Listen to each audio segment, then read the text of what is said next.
नमस्कार दोस्तों, आपका स्वागत है फैंटेसी नॉवल ऑडियो बुक में। आज हम लेकर आए हैं एक रोमांचक और रहस्यमयी कहानी जो आपको कल्पना की एक नई दुनिया में ले जाएगी। शुरू करने से पहले एक महत्वपूर्ण सूचना। इस कहानी के सभी पात्र, स्थान, घटनाएं और नाम पूर्णतः काल्पनिक हैं। इनका किसी वास्तविक व्यक्ति, स्थान या घटना से कोई संबंध नहीं है। यदि कोई समानता पाई जाती है तो वह मात्र संयोग होगी।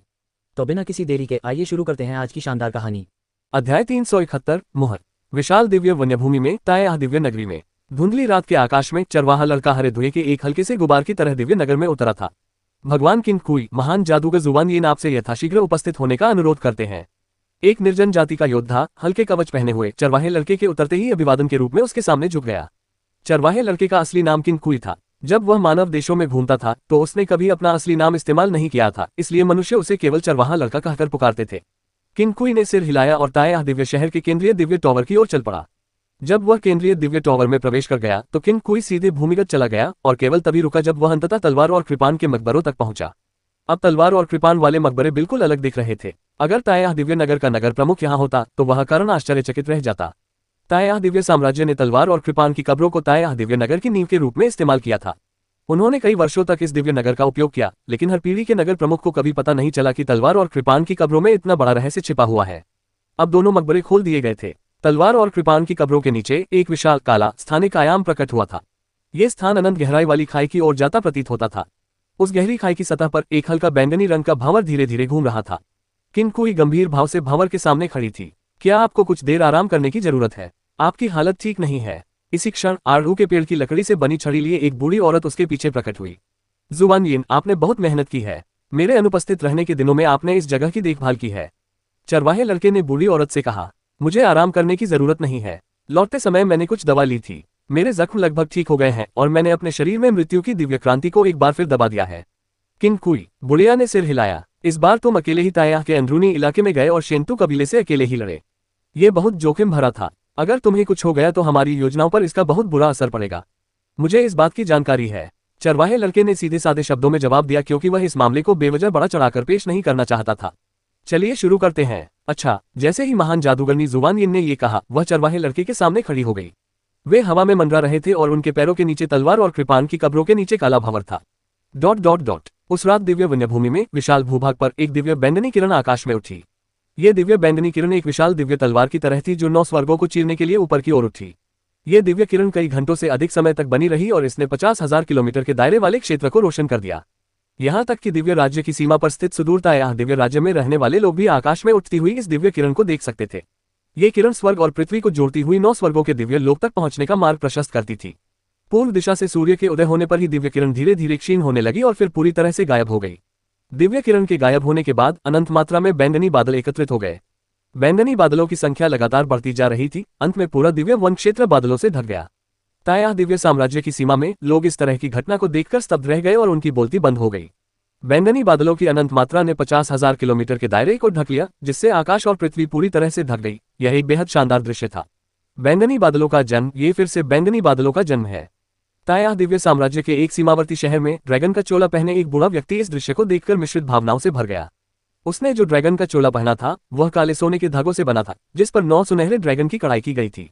उन सभी 9 सुनहरे ड्रैगनों के 5 पंजे थे। 9 5 पंजों वाले सुनहरे ड्रैगन मिलकर शाही सिंहासन का प्रतिनिधित्व करते थे। वह ताया दिव्य साम्राज्य के वर्तमान शासक दिव्य सम्राट थे। ताया दिव्य नगर का पतन हो चुका था और राक्षसों का झुंड ताया दिव्य राज्य में घुसने ही वाला था। दिव्य सम्राट स्वयं राक्षसों के झुंड से लड़ने के लिए आए थे। वे और ताया दिव्य राज्य के सभी ऋषि राज्य की सीमा पर स्थित नगर में ठहरे हुए थे। हालांकि जब चरवाहे लड़के ने जानवरों के झुंड का नेतृत्व करते हुए ताया दिव्य नगर पर कब्जा कर लिया तो वह दक्षिण की ओर नहीं बढ़ा। इसके बजाय वह लंबे समय तक ताया दिव्य नगर में ही रुका रहा। आज ही के दिन आसमान में बैंगनी रंग की एक किरण दिखाई दी। बैंगनी बादलों का जन्म। वृद्ध दिव्य सम्राट ने 2 साल पहले क्लाउड वाइल्डनेस में घटी घटना के बारे में सोचा। आसमान को ढकने वाले बैंगनी बादलों ने बादल वन्य क्षेत्र को ढक लिया था। उस समय ताया दिव्य साम्राज्य के उच्च अधिकारियों का मानना था कि यह किसी विशेष खजाने का जन्म है। उन्होंने जिन लॉन्ग वेई को इसकी खोज में भेजा था। यहाँ तक कि उन्होंने अपने राष्ट्रीय खजाने ताया कंपास का भी इस्तेमाल किया। फिर भी वे खाली हाथ लौट आए। एक बार बादलों के निर्जन वन में और एक बार फिर दिव्य निर्जन वन में। दोनों बैंगनी बादलों के जन्म के बीच 2 साल का अंतर था और स्वाभाविक रूप से इसका एक ऐसा संबंध था जिसके बारे में किसी को पता नहीं था। दिव्य सम्राट ने दूर तक देखा। उनकी निगाहें दिव्य वन्यभूमि के अनंत विस्तार में विघ्न तक गईं। ऐसा लगा मानो उन्हें ताया दिव्य नगर की अलौकिक छवि दिखाई दे रही हो।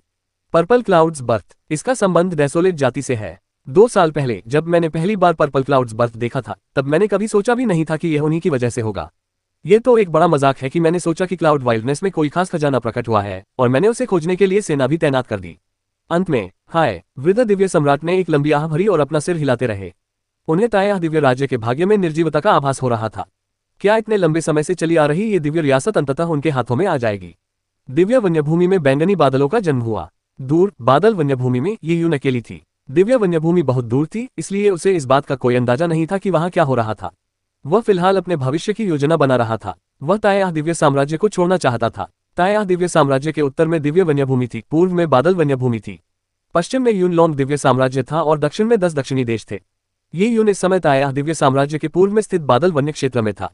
वह ताया दिव्य साम्राज्य को जल्द से जल्द छोड़ना चाहता था।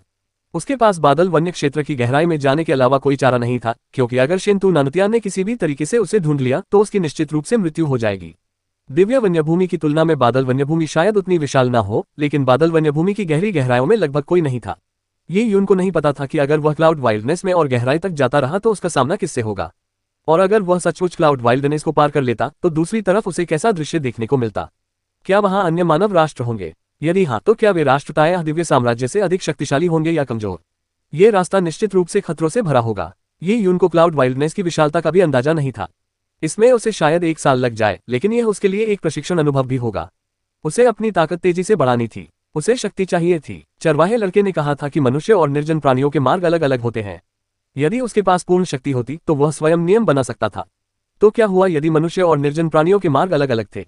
जैसे ही ये यून अपने भविष्य की योजना बना रहा था, अचानक उसने आसमान में दूर तक एक बैंगनी किरण उड़ती हुई देखी। फिर जमीन धीरे धीरे कांपने लगी। बैंगनी रंग की यह किरण सीधे बादलों की ओर गई। यह इतनी तेज थी कि आंखों में चकाचौंध हो गई और काफी देर तक इसका प्रभाव बना रहा। ये यून ने एक पल के लिए सोचा, आखिर हो क्या रहा है। थोड़ी देर हिचकिचाने के बाद वह तेजी से उस चकाचौंध कर देने वाली बैंगनी किरण की ओर बढ़ने लगा। रास्ते में ये यून ने अपनी सांसों को नियंत्रित किया और अपने आसपास के वातावरण के प्रति सतर्क रहा। इस तरह की अचानक घटना होना एक सुनहरा अवसर हो सकता है। यह एक बड़ा खतरा भी हो सकता है। अब उसके पास ताकत नहीं थी और बैंगनी किरण की शक्ति को देखते हुए उससे जरा सा भी खतरा उसके लिए असहनीय हो सकता था। अगर ऐसा था तो उसे तुरंत वहां से निकलना होगा। काफी देर तक दौड़ने के बाद ये यून को अचानक एक जोरदार धमाका सुनाई दिया। दूर स्थित पहाड़ी घाटी में जमीन फट गई। ये यून ने देखा कि जमीन पर पड़े पत्थरों के ढेर से एक मानव आकृति निकलकर सामने आई। इस आकृति के बाल बिखरे हुए थे और चेहरा गंदा था। उसके कपड़े फटे हुए थे और वह एक भिखारी जैसा दिख रहा था। ये यून झट से छिप गया। जब उसने ध्यान केंद्रित किया तो उसने देखा कि जो आकृति प्रकट हुई थी वह एक बूढ़ा आदमी था। ये बूढ़ा आदमी पागल सा लग रहा था, मानो उसे बहुत उकसाया गया हो। भागते हुए वह बड़बड़ा रहा था, धिक्कार है इस जगह पर, यह मुझे मार रही है, सचमुच मार रही है। इतने लंबे समय तक वहां फंसे रहने के बाद आखिरकार मैं बाहर आ गया। ये बिल्कुल भी आसान नहीं था। बूढ़े आदमी ने बड़बड़ाते हुए लापरवाही से अपना चेहरा पोंछा। हालांकि उसके हाथ पहले से ही काले थे, इसलिए उसने अपना चेहरा और भी गंदा कर लिया। इस पोंछने से उसका बूढ़ा चेहरा और भी बदसूरत हो गया। हालांकि चेहरा पोंछने के बाद भी ये यून उसे साफ साफ देख पा रही थी। वह जाना पहचाना चेहरा और चेहरे के वे दयनीय भाव। क्या ये बूढ़ा आदमी सू जी नहीं था? बूढ़े आदमी सू। जब ये यून क्लाउड वाइल्डनेस के लियान कबीले में साधना कर रहा था तब उसकी मुलाकात लिन शिंटोग और बूढ़े सू से हुई थी। बूढ़ा सू कंजूस और खाने का लालची था। वह कभी सभ्य नहीं लगा, लेकिन उसने ये यून को एक सुरक्षा कवच दिया था। फॉलन स्टार गेट में ये यून ने उस सुरक्षा कवच का इस्तेमाल खतरे से बचने के लिए किया और इसके बदले गोल्डन क्रो प्रजाति को मार डाला। अगर वह कवच न होता तो शायद फॉलन स्टार गेट में उसकी मौत हो जाती। बाद में जिन लॉन्ग वे के चयन के दौरान ये यून की मुलाकात ताओ कबीले में एक बार फिर बूढ़े सू से हुई। बूढ़े सू ने बताया कि वह किसी रहस्यमय क्षेत्र की खोज में जा रहे हैं और लिन शिंटोग ने पारिवारिक मामलों को निपटाने का बहाना बनाकर एक दूसरे को विदाई दी। इसलिए तीनों के अलग होने के बाद से उन्होंने एक दूसरे को नहीं देखा था। हैरानी की बात है कि आज क्लाउड वाइल्डनेस में उनकी मुलाकात सूजी से दोबारा हो गई और ये देखा जा सकता था कि इस बूढ़े व्यक्ति ने एक दयनीय दौर से गुजरा था। ये यून कुछ चट्टानों के पीछे छिप गई। हालांकि सूजी के कुछ कदम चलने के बाद उसे अचानक कुछ महसूस हुआ और उसने ये यून को देख लिया। ये यून ने खड़े होने का फैसला किया। जब बूढ़े सू ने ये यून को देखा तो वह दंग रह गए। ये यून अब 2 साल पहले की तुलना में काफी लंबा हो गया था। हालांकि उसके रूप में थोड़ा बदलाव आया था, फिर भी बूढ़ा सू उसे एक नजर में पहचान सकता था। क्या इसमें कोई गलती हो सकती है? क्या ये बच्चा ही है? बूढ़े सू ने अनुमान लगाया था कि वह उस रहस्यमय लोक में 2 साल से फंसा हुआ था। उन 2 वर्षों में वह एक बैंगनी मोहर में कैद था। उसने हर तरह के तरीके आजमाए, लेकिन मोहर तोड़ने में नाकाम रहा। यह मोहर स्वर्ग पृथ्वी युआन क्यूई को अलग कर सकती थी और साथ ही उजाड़ की शक्ति को एकत्रित कर सकती थी। इस प्रकार मोहर में विदारक शक्ति अत्यंत प्रचुर मात्रा में थी, लेकिन स्वर्ग पृथ्वी युआनची अत्यंत विरल थी। बूढ़े सू जैसे व्यक्ति के लिए वह बहुत पहले भोजन न करने का विकल्प चुन सकता था और उसे जीवित रहने के लिए भोजन या पे की आवश्यकता नहीं थी। हालांकि वह स्वर्ग पृथ्वी युआनची के बिना जीवित नहीं रह सकता था। बिना भोजन किए और बिना किसी भी प्रकार की स्वर्ग पृथ्वी युवांची ऊर्जा को अवशोषित किए बुरासु वर्षों से हवा में टिमटिमाती मोमबत्ती की तरह हो गया था। उसने पहले सोचा था कि वह एक आसान काम में बुरी तरह असफल हो गया है, लेकिन उसने कभी उम्मीद नहीं की थी कि बैंगनी मोहर अचानक एक बैंगनी किरण में बदल जाएगी और आकाश में फैल जाएगी जब तक कि वह आज गायब नहीं हो गई। इस प्रकार अंततः वह उस रहस्यमय क्षेत्र से बाहर निकलने में सफल हो गया। फिर ऐसी परिस्थितियों में उसने यी यून को देखा। 2 साल तक फंसे रहने और आखिरकार बाहर निकलने के बाद वह यी यून को कैसे देख सकता था। बुरेसु के अनुमान के अनुसार यी यून को तो बहुत पहले ही जिन लॉन्ग वे में भर्ती हो जाना चाहिए था और उसके बाद उसे क्लाउड वाइल्डनेस छोड़ देना चाहिए था, है ना? तुम कैसे हो? सूजी और यी यून ने एक ही क्षण में ये बात कही। उन दोनों ने कभी सोचा भी नहीं था कि वे यहाँ एक दूसरे से मिलेंगी। अध्याय 372 तियान युआन की ओर प्रस्थान। पिछले 2 वर्षों में यी यून ने क्लाउड वाइल्डनेस को छोड़ दिया था और बहुत कुछ अनुभव किया था। विशेष रूप से पिछले कुछ दिनों में यी यून को हुए कड़वे अनुभवों ने उसकी मानसिक स्थिति में बहुत बड़ा बदलाव ला दिया था। अब उसके क्लाउड वाइल्डनेस में वापस लौटने और सूजी से दोबारा मिलने पर यी यून को ऐसा लगा जैसे सब कुछ फिर से शुरू हो गया हो। इससे उसके मन में मिली जुली भावनाएं उमड़ आईं। बच्चे, ऐसा तो हो ही नहीं सकता कि तुमने कभी क्लाउड वाइल्डनेस छोड़ा ही न हो। सूजी ने अपनी आंखें झपकाईं। उसे विश्वास करना मुश्किल लग रहा था कि 2 साल पहले रहस्यमयी लोक में प्रवेश करने के बाद बाहर आते ही उसकी मुलाकात यी यून से दोबारा होगी। मैं चला गया था लेकिन कुछ कारणों से वापस आ गया हूँ। यी यून की कहानी लंबी थी। वरिष्ठ जी का क्या? आप अभी भी बादल वन में क्यों हैं? क्या आप अभी अभी उस रहस्यमयी लोक से बाहर आए हैं? क्लाउड वाइल्डनेस में अलग होने से पहले यी यून को पता था कि सूजी अनुकूल अवसरों की तलाश में गई थी। यी यून का सवाल सुनकर सूजी कुछ देर के लिए स्तब्ध रह गया। उसने अपनी छोटी काली आंखें झपकाईं और मानो अवाक हो गया हो। हालांकि उसने तुरंत प्रतिक्रिया दी। उसने शांत भाव से अपनी मैली दाढ़ी को छुआ और रहस्यमयी अंदाज में कहा, यह बूढ़ा आदमी सचमुच एक रहस्यमयी लोक में गया था। वह रहस्यमयी लोक अद्भुत था और वहां बहुत सारे सौभाग्यशाली अवसर थे। वहां मुझे बहुत कुछ मिला लेकिन कुछ अवसर प्राप्त करना बहुत कठिन था। इस बूढ़े आदमी ने हर तरह के तरीके आजमाए जिसके कारण मुझे थोड़ी देर हो गई। ओह! बूढ़े की बातें सुनकर यी यून कुछ देर के लिए स्तब्ध रह गई। इतनी दयनीय हालत में भी यह बूढ़ा आदमी बड़ी शेखी बघार रहा था। भला कोई भूत ही तो उस पर विश्वास करेगा। हालांकि चूंकि सूजी रहस्यमय लोकों में हुई दुर्घटनाओं का जिक्र नहीं करना चाहती थी, इसलिए यी यून ने आगे पूछताछ नहीं की। बच्चे, तुम ताया दिव्य साम्राज्य के जिन लॉन्ग वे शिविर में हो, तो फिर तुम बादल वन्य भूमि में क्यों आए हो? कोई मिशन पूरा करने आए हो? बूढ़े सू ने यी यून को ऊपर से नीचे तक देखा। दरअसल यी यून की हालत इस समय अच्छी नहीं थी। 10 दिन जेल में बंद रहने के बाद उसके कपड़े धूल से सने हुए थे और पूरी तरह से फटे हुए थे। उन दोनों के साथ होने पर ऐसा लग रहा था मानो एक बूढ़ा भिखारी एक जवान भिखारी से मिला हो। यह एक लंबी कहानी है। मैं ताया दिव्य साम्राज्य छोड़ रहा हूँ। यी यून ने आह भरी। ताया दिव्य साम्राज्य को छोड़ना? ऐसा नहीं हो सकता। बूढ़ा सू हैरान रह गया। यी यून की स्थिति में जिन लॉन्ग वेई में शामिल होना और जिन लॉन्ग वेई के संसाधनों का उपयोग करके साधना करना सबसे अच्छा परिणाम होता। वह अचानक ताया दिव्य साम्राज्य को क्यों छोड़ना चाहता था? अरे, आपने युआन साम्राज्य की नींव कैसे भेद दी? सू जी को यह बात अविश्वसनीय लगी कि यी यून का साधना स्तर मात्र 2 वर्षों में ही बैंगनी रक्त क्षेत्र को पार कर चुका था और युआन नींव को भेद चुका था। युआन फाउंडेशन क्षेत्र एक योद्धा के मार्ग के लिए सबसे महत्वपूर्ण क्षेत्र था। यह मार्शल आर्ट की नींव थी और इसे जल्दबाजी में हासिल नहीं किया जाना चाहिए। जल्दी सफलता हासिल करने से नींव कमजोर हो जाती है। इसके गंभीर परिणाम हो सकते हैं।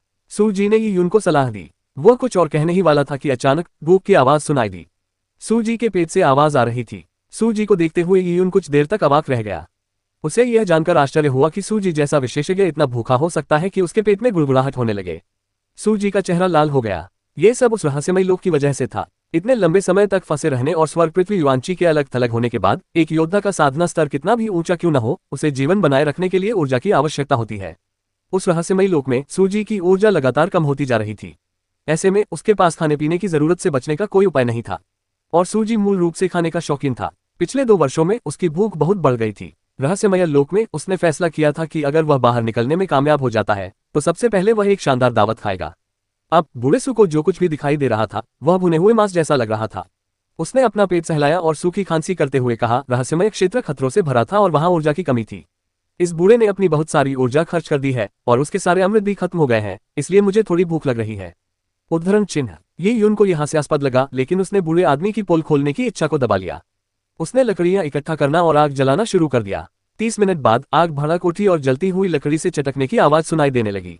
आग पर एक जानवर की चर्बीदार टांग भूनी जा रही थी। आग के पास एक बड़ा बर्तन रखा था जिसमें कुछ हड्डियां रखी थी जिन्हें पकाकर सूप बनाया जा रहा था। बूढ़े सू ने ये उनके हाथों में रखे मांस को देखा। उन्होंने अपने हाथ मलते हुए पूछा, क्या ये भुनकर तैयार हो गया है? बूढ़े सू ने ये सवाल पहले भी कई बार पूछा था। ऐसा लग रहा था मानो ये किसी बूढ़े शरणार्थी को देख रहा हो। बेबसी में उसने एक खंजर निकाला और जानवर के पैर के बाहरी हिस्से से पका हुआ मांस काट लिया। फिर उसने मांस और खंजर बूढ़े सू को दे दिए। भुने हुए मांस को हाथों में लिए हुए बूढ़े सू ने खुद को रोक नहीं पाया और एक टुकड़ा निकालकर अपना मुंह भर लिया। जैसे ही उसने एक निवाला लिया, अंदर से नर्म और बाहर से कुरकुरा मांस उसके मुंह में तेल से भर गया। यह इतना स्वादिष्ट था कि उसका मन किया कि वह अपनी जीभ ही निगल ले। इतने लंबे समय तक फंसे रहने के बाद आखिरकार नया जीवन मिलने और भुने हुए मांस को खाने के बाद, जो इतने लंबे समय से उसके जीवन से गायब था, बुढ़ेसू की आंखों में सचमुच आंसू आ गए। यही जीवन है, जीने का यही सही तरीका है। भविष्य में चाहे जो भी रहस्यमयी लोग हो, मैं उनमें प्रवेश करने के बजाय मरना पसंद करूंगा। जैसे ही बुढ़ेसू ने मन ही मन चीख मारी, उसने बड़े चाव से मांस खाना शुरू कर दिया। उसे लगभग लगा कि वह उस रहस्यमयी लोक में भूख से मर जाएगा। अपनी साधना के स्तर के बावजूद अगर उसे कुछ दशकों तक ऐसे वातावरण में रहना पड़ा तो वह धीरे धीरे कमजोर हो जाएगा। फिर उसे शीतनिद्रा में जाना पड़ेगा। अगर किसी ने उसे उस स्थिति से बाहर निकालकर उसकी जान नहीं बचाई होती तो वह कभी होश में नहीं आता। मैंने कहा, बच्चे, तुम ताया दिव्य राज्य क्यों छोड़ रहे हो? तुम कहाँ जा रहे हो? बूढ़ेसू ने अपने हाथों में भुने हुए मांस को नष्ट करने में मग्न रहते हुए लापरवाही से ये इनसे पूछा। ये यून ने आह भरी और कहा, मेरे पास जाने के लिए कोई जगह नहीं है। ओह! सूजी एक पल के लिए स्तब्ध रह गया। उसे पता था कि कुछ गड़बड़ है। चूंकि यून के पास जाने के लिए कोई जगह नहीं थी और उसे ताया दिव्य राज्य छोड़ना पड़ा, तो शायद उसे ऐसा करने के लिए मजबूर किया गया था। क्या तुम्हें ताया दिव्य साम्राज्य से निकाल दिया गया था? ये यून ने कड़वी मुस्कान के साथ कहा, आप ऐसा कह सकते हैं। अपने शब्दों पर विचार करने के बाद ये यून ने हाल की घटनाओं के मुख्य बिंदुओं को सूजी को बताया। जियांग शियाओरू से संबंधित मामलों के बारे में ये यून ज्यादा कुछ कहना नहीं चाहता था। सूजी आखिर एक इंसान था, उसके मन में वीरान जाति के लिए कुछ नफरत हो सकती थी, इसलिए ये यून ने जियांग शियाओरू के बारे में कोई बात नहीं की। शेनतू परिवार, ये तियान युआन जगत का एक परिवार है। शेनतू परिवार को नाराज करना यह निश्चित रूप से अच्छी स्थिति नहीं है। उद्धरण चिन्ह। सूजी ने अपने मुंह से तेल पोंछा और अपने हाथों में भुने हुए मांस को देखा। फिर उसने ये यून की ओर देखा और आंखें घुमाते हुए कहा, बच्चे, अगर तुम्हारे पास कहीं जाने की जगह नहीं है तो मेरे पीछे क्यों नहीं आते? सूजी को ये यून और शेनतू परिवार के बीच चल रही दुश्मनी से कोई लेना देना नहीं था। उसे तो बस यही फिक्र थी कि उसे ये यून द्वारा रोज पकाया जाने वाला भुना हुआ मांस खाने को मिल जाए। जीवन में सबसे महत्वपूर्ण चीज भोजन करना था। क्या मैं आपके पीछे आऊं? ये यून ने सूजी की ओर देखा। आप कहाँ जा रही हैं? सूजी ने हे की मुस्कान के साथ कहा, मेरे शिष्य को ढूंढने के लिए लिन परिवार के पास। वैसे लिन परिवार भी तियान युआन जगत में ही है। लिन शिंटोग को ढूंढें। ये यून के दिमाग में हलचल मचने लगी जब उसके मन में सफेद वस्त्र पहने एक आकृति, हाथ में एक लंबी तलवार लिए हुए, प्रकट हुई। उन्होंने लिन शिंटोग को काफी समय से नहीं देखा था। सूजी ने अपना भुना हुआ मांस खत्म किया और मानो ऐसा करना ही चाहिए था, उसने ही उनके हाथों में बचा हुआ भुना हुआ मांस ले लिया और उसे भी चबाने लगा। उसका मुंह मांस से भरा हुआ था और उसने स्पष्ट रूप से कहा, ताया दिव्य साम्राज्य मेरा गृहनगर है, इसलिए मैं शिंटोग को प्रशिक्षण के लिए यहाँ लाया हूँ।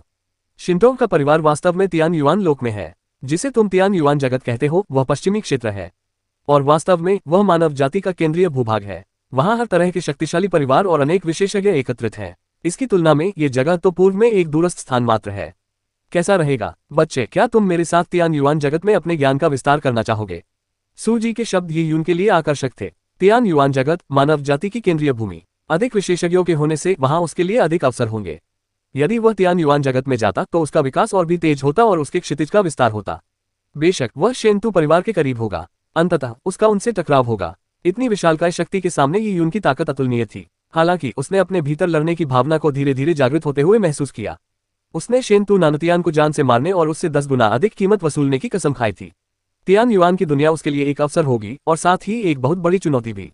तियान युआन की दुनिया में ये सोचकर ये यून का खून खौल उठा। इस पर सूजी ने आगे कहा, इस बूढ़े व्यक्ति का लिन परिवार में केवल अतिथि का पद है और उनके पास करने को कुछ खास नहीं है। आमतौर पर अगर कोई काम न हो तो मैं भी लिन परिवार नहीं जाती, लेकिन इस रहस्यमयी यात्रा में मैंने बहुत ऊर्जा खर्च कर दी है, इसलिए मुझे कुछ समय के लिए लिन परिवार में आराम करना होगा। आप इस बूढ़े व्यक्ति के साथ जा सकते हैं। मैं काम चला लूंगी और आपको नामात्र का शिष्य बना लूंगी। सूजी ने सहज भाव से कहा। जब योद्धा अपने शिष्यों को शिक्षा देते थे तो उनमें व्यक्तिगत शिष्य, सामान्य शिष्य और नामात्र के शिष्य होते थे। निस्संदेह नामात्र के शिष्य सबसे बुरे होते थे। अक्सर ऐसा होता था कि नाम के शिष्य मात्र एक उपाधि होते थे क्योंकि उन्हें कुछ भी सिखाया नहीं जाता था। ये कुछ वैसा ही था जैसे किसी योद्धा का कोई अर्धगुरु हो। ये यून ने अपनी आंखें घुमाई। इस बूढ़े व्यक्ति का उसे शिष्य बनाने का कोई इरादा नहीं था। भले ही वह कोई आधिकारिक शिष्य हो, फिर भी शायद मैं उसे चाहूंगी नहीं। ये यून के मन में ऐसे ही विचार आए। सूजी ने ये यून के मन की बात समझ ली और कराहते हुए कहा, बेशर्म बच्चे, तुम खुद को बहुत बड़ा समझते हो।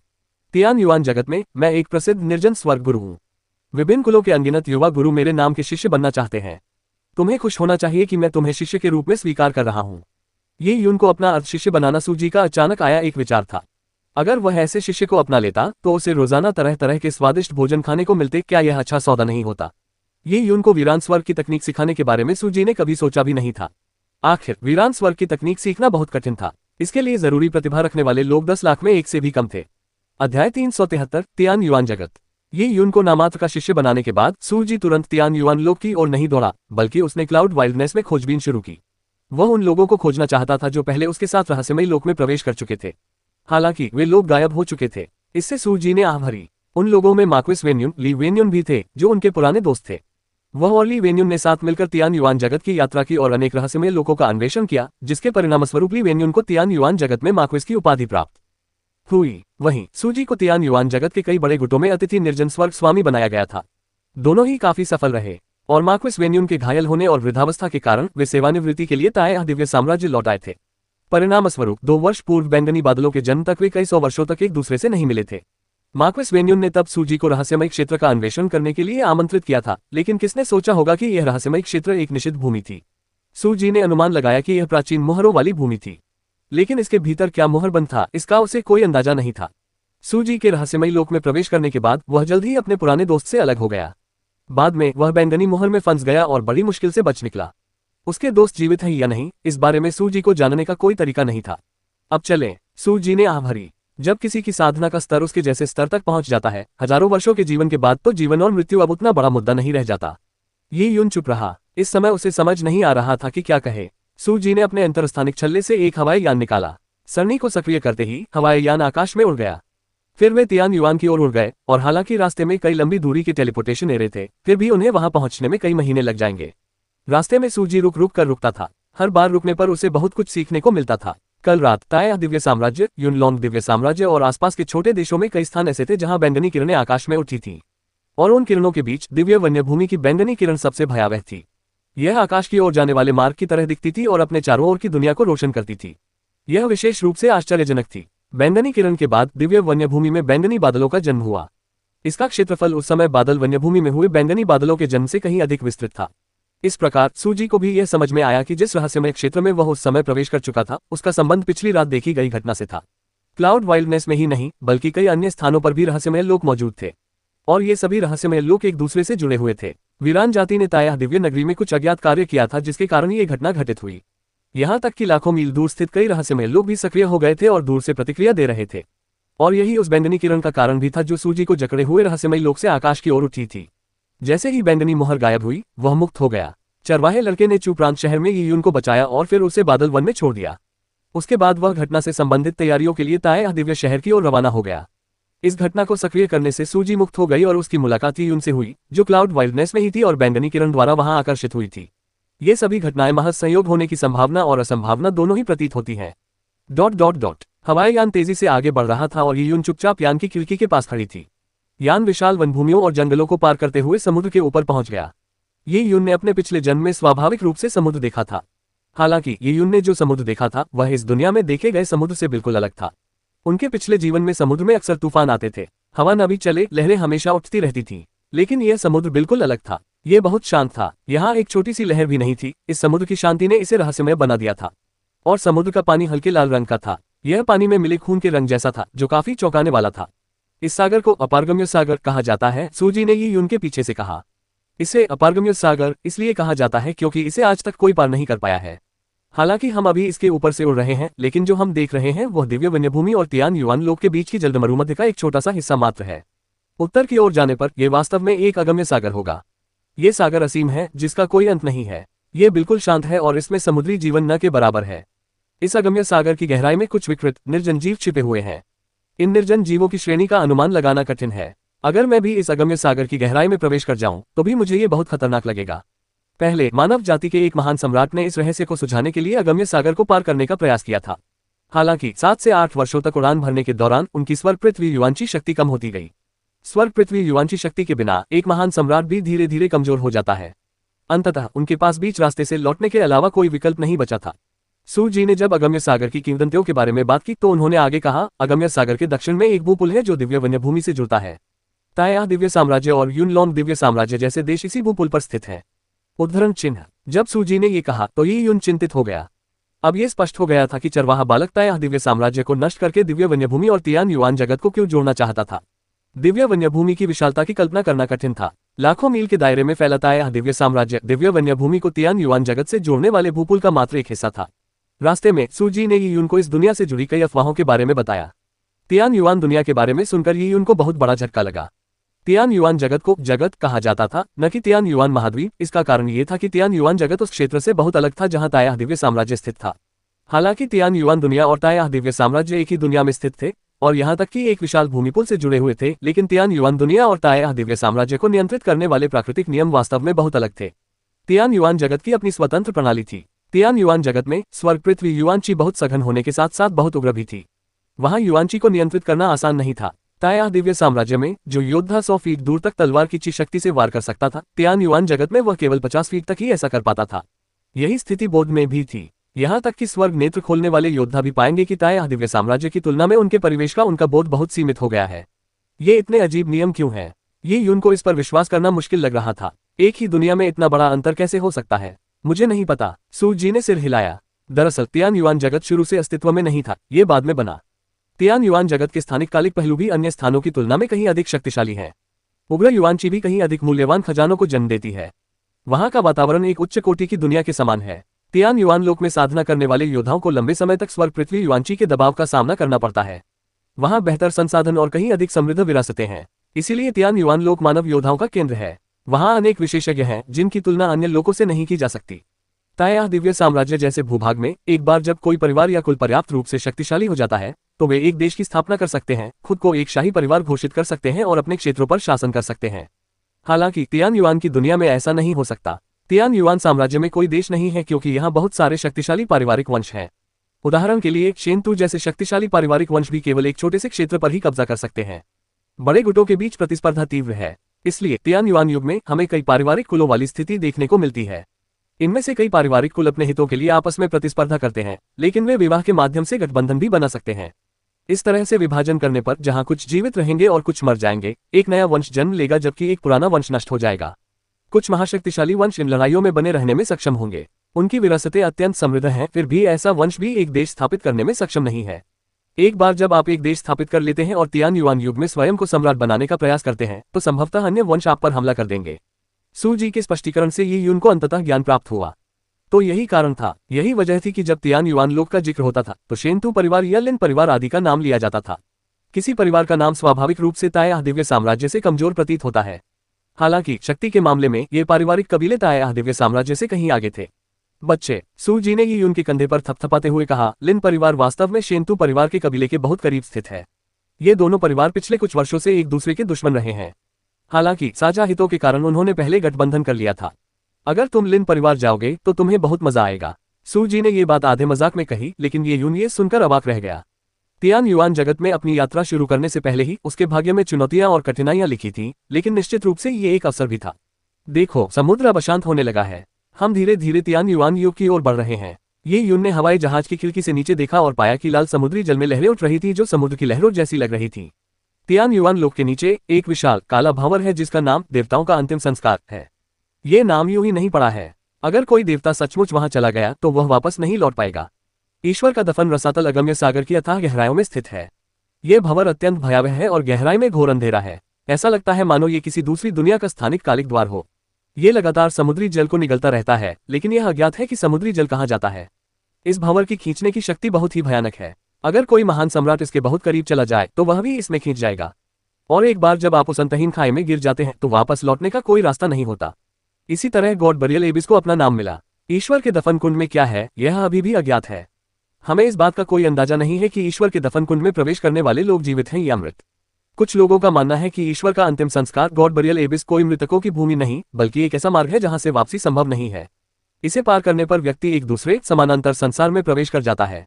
इसीलिए कुछ महान सम्राट जो अपने जीवन के अंतिम पड़ाव पर थे, ईश्वर के अंतिम संस्कार गॉड बरियल एबिस में प्रवेश करते थे ताकि इसकी पड़ताल कर सकें। वे ये भी देखना चाहते थे कि क्या यह उनके जीवन को बढ़ाने का कोई अवसर हो सकता है। जब सूजी ने ये कहा तो ये यून बहुत घबरा गई। अगम्य सागर, ईश्वर का समाधि स्थल, ये यून की शुरुआती धारणा ये थी कि एक महान सम्राट एक ऐसा अस्तित्व है जो किसी की पहुंच से परे है, लेकिन सूजी ने अभी जो कहा उससे पता चलता है कि इस दुनिया में ऐसे रहस्यमय क्षेत्र भी हैं जिनके सामने महान सम्राट भी असहाय हैं। ये सृष्टिकर्ता की शक्ति थी या यूं कहें कि प्राकृतिक नियम थे जिनके कारण लोगों को इसका सम्मान करना पड़ा। जैसे जैसे हवाई यान आगे बढ़ता गया, दुर्गम सागर और भी उबड़ खाबड़ होता गया। इसका स्पष्ट कारण गॉड बरियल एबिस था। यह स्पष्ट था कि विशाल भंवर कितना भयावह था कि वह इतनी ऊंची लहरें पैदा कर रहा था। और इसी क्षण समुद्री कोहरे के बीच से ये यून ने दूर एक विशाल चट्टान देखी। ये चट्टान 100,000 फीट ऊंची थी और आकाश और समुद्र के बीच खड़ी एक दिव्य दीवार की तरह थी। ये तियान युआन लोक है। तियान युआन लोक देव दफन रसातल के ठीक ऊपर स्थित है। आप जो भूमि देख रहे हैं उसका एक हिस्सा समुद्र की सतह के ऊपर तैर रहा है। कोई नहीं जानता कि कौन सी शक्ति तियान युआन लोक को सहारा दे रही है और उसे डूबने से रोक रही है। उद्धरण चिन्ह अध्याय 374 अप्रत्याशित परिस्थिति। तियान युआन जगत के दक्षिणी क्षेत्रों में जेड स्पिरिट पर्वत नामक एक पर्वत श्रृंखला थी। यहाँ स्वर्ग पृथ्वी युआनची प्रचुर मात्रा में थी, जिससे हर तरह के खजाने उत्पन्न होते थे। तियान युआन जगत के बड़े बड़े परिवार हमेशा इस भूमि पर अधिकार के लिए होड़ करते रहते थे। हालांकि कई पीढ़ियों से कई परिवार जेड स्पिरिट पर्वत पर अपना अधिकार जमाने के लिए आपस में लड़ते रहे, लेकिन अचानक एक विदेशी परिवार प्रकट हुआ जिसने अन्य सभी परिवारों को पराजित किया और जेड स्पिरिट पर्वत पर अपना दबदबा कायम किया। यह परिवार लिन परिवार था। जेड स्पिरिट पर्वत श्रृंखला में कुल 324 पर्वत शिखर थे। लिन परिवार की मुख्य शाखा 18 पर्वत शिखरों पर बसी हुई थी, जबकि उसकी अन्य शाखाएं शेष 306 पर्वत शिखरों पर फैली हुई थीं। जेड स्पिरिट माउंटेन की बाहरी सीमा पर एक विशाल मैदान था। लिन परिवार की बाहरी शाखा इसी मैदान में रहती थी, जहां वे आध्यात्मिक अनाज और सब्जियां उगाते थे, आध्यात्मिक पशुओं का पालन पोषण करते थे और व्यापार करते थे। यदि मुख्य शाखा के किसी भी बच्चे में प्रतिभा की कमी होती तो अगली पीढ़ी उपशाखाओं में चली जाती। यदि उपशाखाओं के बच्चे अयोग्य होते तो वे अगली पीढ़ी में लिन परिवार की बाहरी शाखाओं में शामिल हो जाते और लिन परिवार की नींव बन जाते। एक समृद्ध और आत्मनिर्भर बड़े परिवार को जीवन की बुनियादी आवश्यकताओं को पूरा करने के लिए बड़ी संख्या में जमीनी स्तर के सदस्यों की आवश्यकता होगी। जब ये यून जेड स्पिरिट माउंटेन की ओर उड़ा तो लिन परिवार को देखकर वह बेहद हैरान रह गया। सबसे पहले उसने लिन परिवार के क्षेत्र की बाहरी सीमा देखी। मैदानों पर करीने से बने हुए कई घर और महल थे। ये सभी इमारतें नीले पत्थर से बनी थी, जो 100,000 वर्षों तक अडिग रहेगा। ईंटों और टाइलों से बनी इमारतें क्षितिज तक अनंत रूप से फैली हुई थीं। वहां दुकानें थीं, एक चहल पहल भरा शहर का चौक था, खेत के बड़े बड़े इलाके थे और एक विशाल खुला चारागाह था। ये यून को पहले यह विश्वास करना मुश्किल लगता था कि एक परिवार का आकार इस हद तक पहुंच सकता है। हमारे ठीक सामने जेड स्पिरिट पर्वत है। मैं तुम्हें वहां ले जाऊंगा और भविष्य में तुम मेरे नाम के शिष्य बनोगे। जब तुम मुझे देखो तो मुझे गुरु कहकर पुकारना। सूजी खिलखिलाकर हंस पड़ी, जबकि ये यून ने आंखें घुमाई। इस बूढ़े को गुरु कहना तो एक मजाक ही था, क्या वह गुरु जैसा दिखता भी है? वे पहाड़ों के उन हिस्सों के ऊपर से उड़े जहां प्रत्येक पर्वत शिखर पर कोहरे से ढके भव्य महल खड़े थे। इतना सब कुछ देखने के बाद ये यून सुन्नत सा महसूस कर रहा था, जब तक कि उसने जेड स्पिरिट माउंटेन की 18 मुख्य चोटियों को नहीं देख लिया। 18 मुख्य चोटियां अविश्वसनीय रूप से ऊंची और भव्य थीं। आकाश को ढकने वाले बादल केवल पहाड़ों की तलहटी को ही ढके हुए थे। जब हवाई यान ऊंचाई पर उड़ने लगा तो वह सफेद बादलों को चीरता हुआ आगे बढ़ा और जो कुछ ही यून ने देखा उससे वह अचंभित रह गया। बादलों में एक 10 किलोमीटर लंबा सिर चुपचाप तैर रहा था। जब ये यून जिस हवाई यान में था वह उसके पास से गुजरा तो उस विशाल सिर की झील के आकार की बड़ी बड़ी आंखें हवाई यान को घूरने लगीं। आंखों की सुनहरी पुतलियां ऊंचे पेड़ों जैसी थीं। उसके सिर के ऊपर एक पहाड़ी जैसा सींग था। उसका शरीर चांदी जैसे सफेद शल्कों से ढका हुआ था और प्रत्येक शल्क लगभग एक घर के आकार का था। इस विशालकाय सिर के सामने सूजी का हवाई यान एक नन्हे पक्षी जैसा लग रहा था। ये यून इतना चौंक गया कि उसका मुंह खुला रह गया। उसने सिर के पिछले हिस्से पर नजर डाली और पाया कि उस विशाल सिर के पीछे एक अजगर जैसा विशालकाय चांदी सफेद शरीर था। वह शरीर सैकड़ों मील तक फैला हुआ था और किसी शक्तिशाली नदी की तरह बेहद घना था।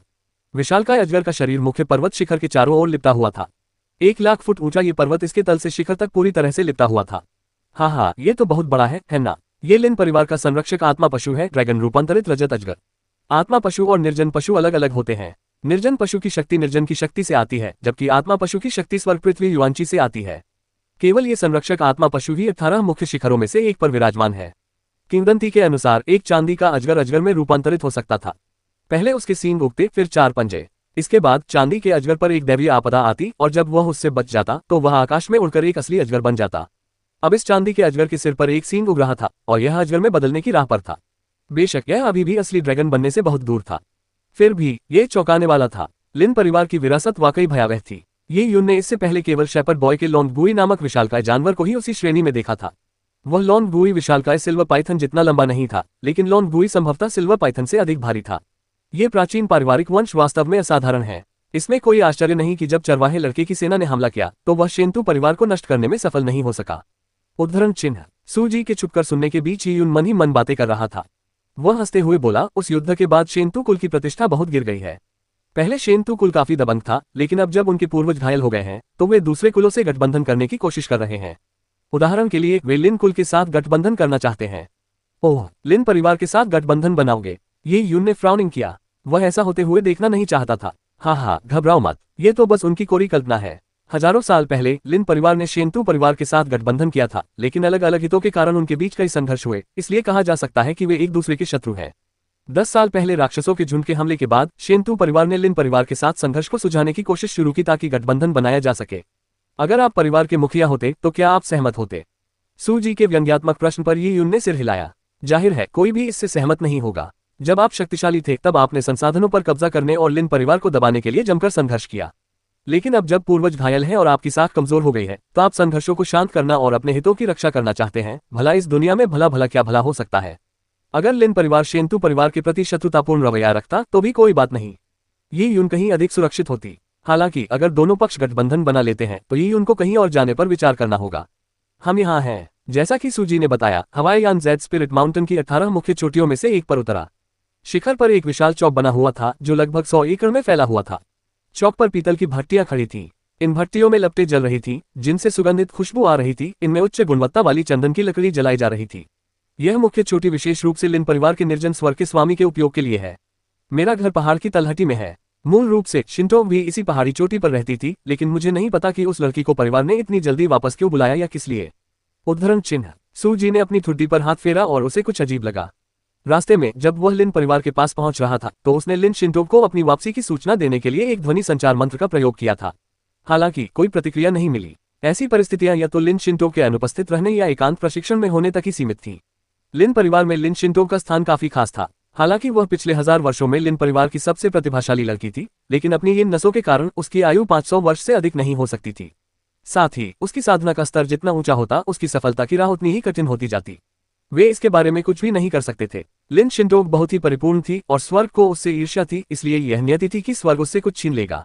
एल्डर सू, आप वापस आ गए। जब सू जी चौक से बाहर निकले तो एक व्यक्ति उनका स्वागत करने आया। जब सू जी जेड स्पिरिट पर्वत में पहुंचे तो लिन परिवार को इसकी सूचना दी गई। ये यून ने उस अधेड़ उम्र के व्यक्ति को देखा। उसने एक प्रबंधक की तरह कपड़े पहने हुए थे और संभवतः वह इस मुख्य शिखर का प्रशासक था। ये यून ने सेवक को घूरकर देखा, जबकि सेवक यून की पहचान जानने की उत्सुकता से उसे देख रहा था। यह मेरा नामात्र का शिष्य है जिसे मैंने अपने यहाँ रखा है। बूढ़े सू ने यह बात लापरवाही से कही। जब सेवक ने ये सुना तो उसने ये यून पर ध्यान देना बंद कर दिया। आमतौर पर नामात्र का शिष्य एक सहायक वैद्य से ज्यादा अलग नहीं होता था। क्या मेरा कमरा अभी भी वहीं है? सू जी ने पूछा। बुजुर्ग सू को मजाक करना बहुत पसंद है। आपका कमरा वहीं है और उसकी नियमित सफाई होती रही है। सेवक ने बड़ी विनम्रता से जवाब दिया। लेकिन बुजुर्ग सू के निवास के बगल वाले आंगन में कुछ लोग रह रहे हैं। जैसे ही कर्मचारी ने ये कहा, कुछ लोग चलकर वहां आ गए। वहां हरे रंग के वस्त्र पहने एक बूढ़ा व्यक्ति था। उसके पीछे कई युवक थे जो संभवतः उसके शिष्य थे। जब हरे वस्त्रधारी बुजुर्ग प्रकट हुए तो ये यून ने तुरंत अपनी सांस रोक ली। ऐसा इसलिए हुआ क्योंकि उसने बुजुर्ग के वीरान स्वर्ग के स्वामी के वस्त्र पर एक बहुत ही परिचित लोगो देखा, जो शेंतु परिवार के कुल का प्रतीक चिन्ह था। पहले जब ये यून शेंतु परिवार के हवाई जहाज के पास से गुजरा था तब उसने ये प्रतीक चिन्ह देखा था। बाद में जब शेंतु नानुतियान ने उसे और जियांग शियाओरू को मारने की कोशिश की तो ये प्रतीक चिन्ह ही उनके लिए अविस्मरणीय बन गया। ये शेंतु परिवार के वंश का कोई सदस्य कैसे हो सकता है? ये यून के दिमाग में कई सवाल उठने लगे और उसका चेहरा बिगड़ गया। क्या यह संभव था कि शेंतु परिवार ने लिन परिवार के साथ गठबंधन कर लिया हो?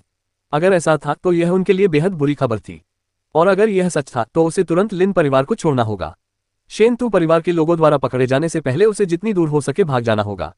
ये यून सूजी की पीठ के पीछे छिप गया और अपना सिर थोड़ा नीचे कर लिया, इस उम्मीद में कि सामने वाला उसे देख न ले। उसने कभी ऐसी अप्रत्याशित स्थिति की कल्पना नहीं की थी। अगर ऐसा नहीं होता तो वह सूजी से अपना वेश बदलने में मदद मांग लेता। हालांकि वेश बदलने की तकनीकों से ऐसे लोगों को धोखा देना आसान नहीं था। अगर भेष ठीक से न बदला गया होता तो इस तरह के स्पष्ट कृत्य से व्यक्ति की पहचान उजागर हो जाती, जिससे संदेह और बढ़ जाता। शेंतु खानदान का ये बूढ़ा मुझे नहीं जानता होगा। शायद उसे ताया दिव्य राज्य में मेरे और शेंतु नानुतियान के बीच की दुश्मनी के बारे में भी पता नहीं होगा। जब तक मैं किसी का ध्यान अपनी ओर आकर्षित नहीं करता तब तक सब ठीक रहेगा। ये यून के मन में कई विचार कौंध गए। जैसे ही उसने अपने मन को शांत किया, उसके चेहरे के भाव सामान्य हो गए। ये तो सू जी ने भी भौहें चढ़ा ली। उसने कभी सोचा भी नहीं था कि उसकी मुलाकात शेंतु खानदान के किसी व्यक्ति से होगी। साथ ही प्रबंधक के व्यवहार से लग रहा था कि वह इन लोगों के प्रति बहुत दोस्ताना व्यवहार कर रहा है। क्या सच में कोई गठबंधन हो गया है? लिन परिवार का मुखिया क्या सोच रहा था? उसने शेंतु खानदान के साथ अभी गठबंधन क्यों किया? इसी तरह सूजी की भी शेंतु परिवार के बारे में अच्छी राय नहीं थी। जब आप शक्तिशाली थे तो आपने सब कुछ लूट लिया, लेकिन जब आपके परिवार के पूर्वज घायल हो गए तो आप गठबंधन बनाना चाहते हैं। भला इस दुनिया में भला ऐसी अच्छी बात कैसे हो सकती है?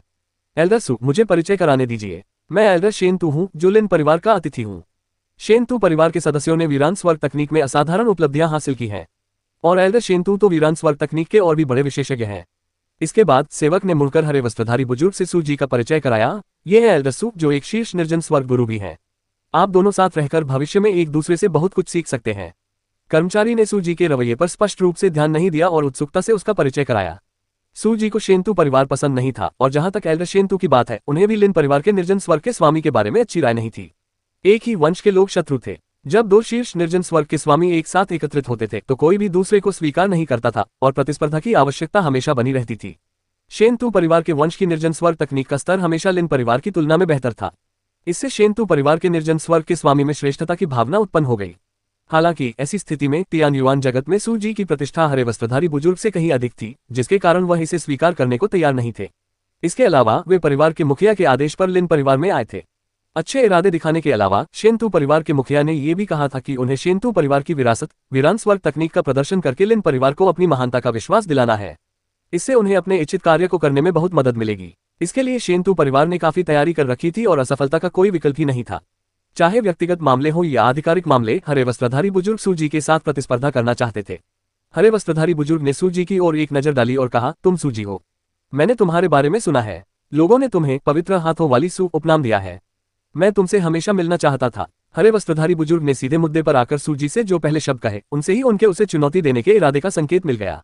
ये तो बस मार्शल आर्ट के अभ्यासकर्ताओं की कुछ तारीफें हैं, इन्हें गंभीरता से नहीं लेना चाहिए।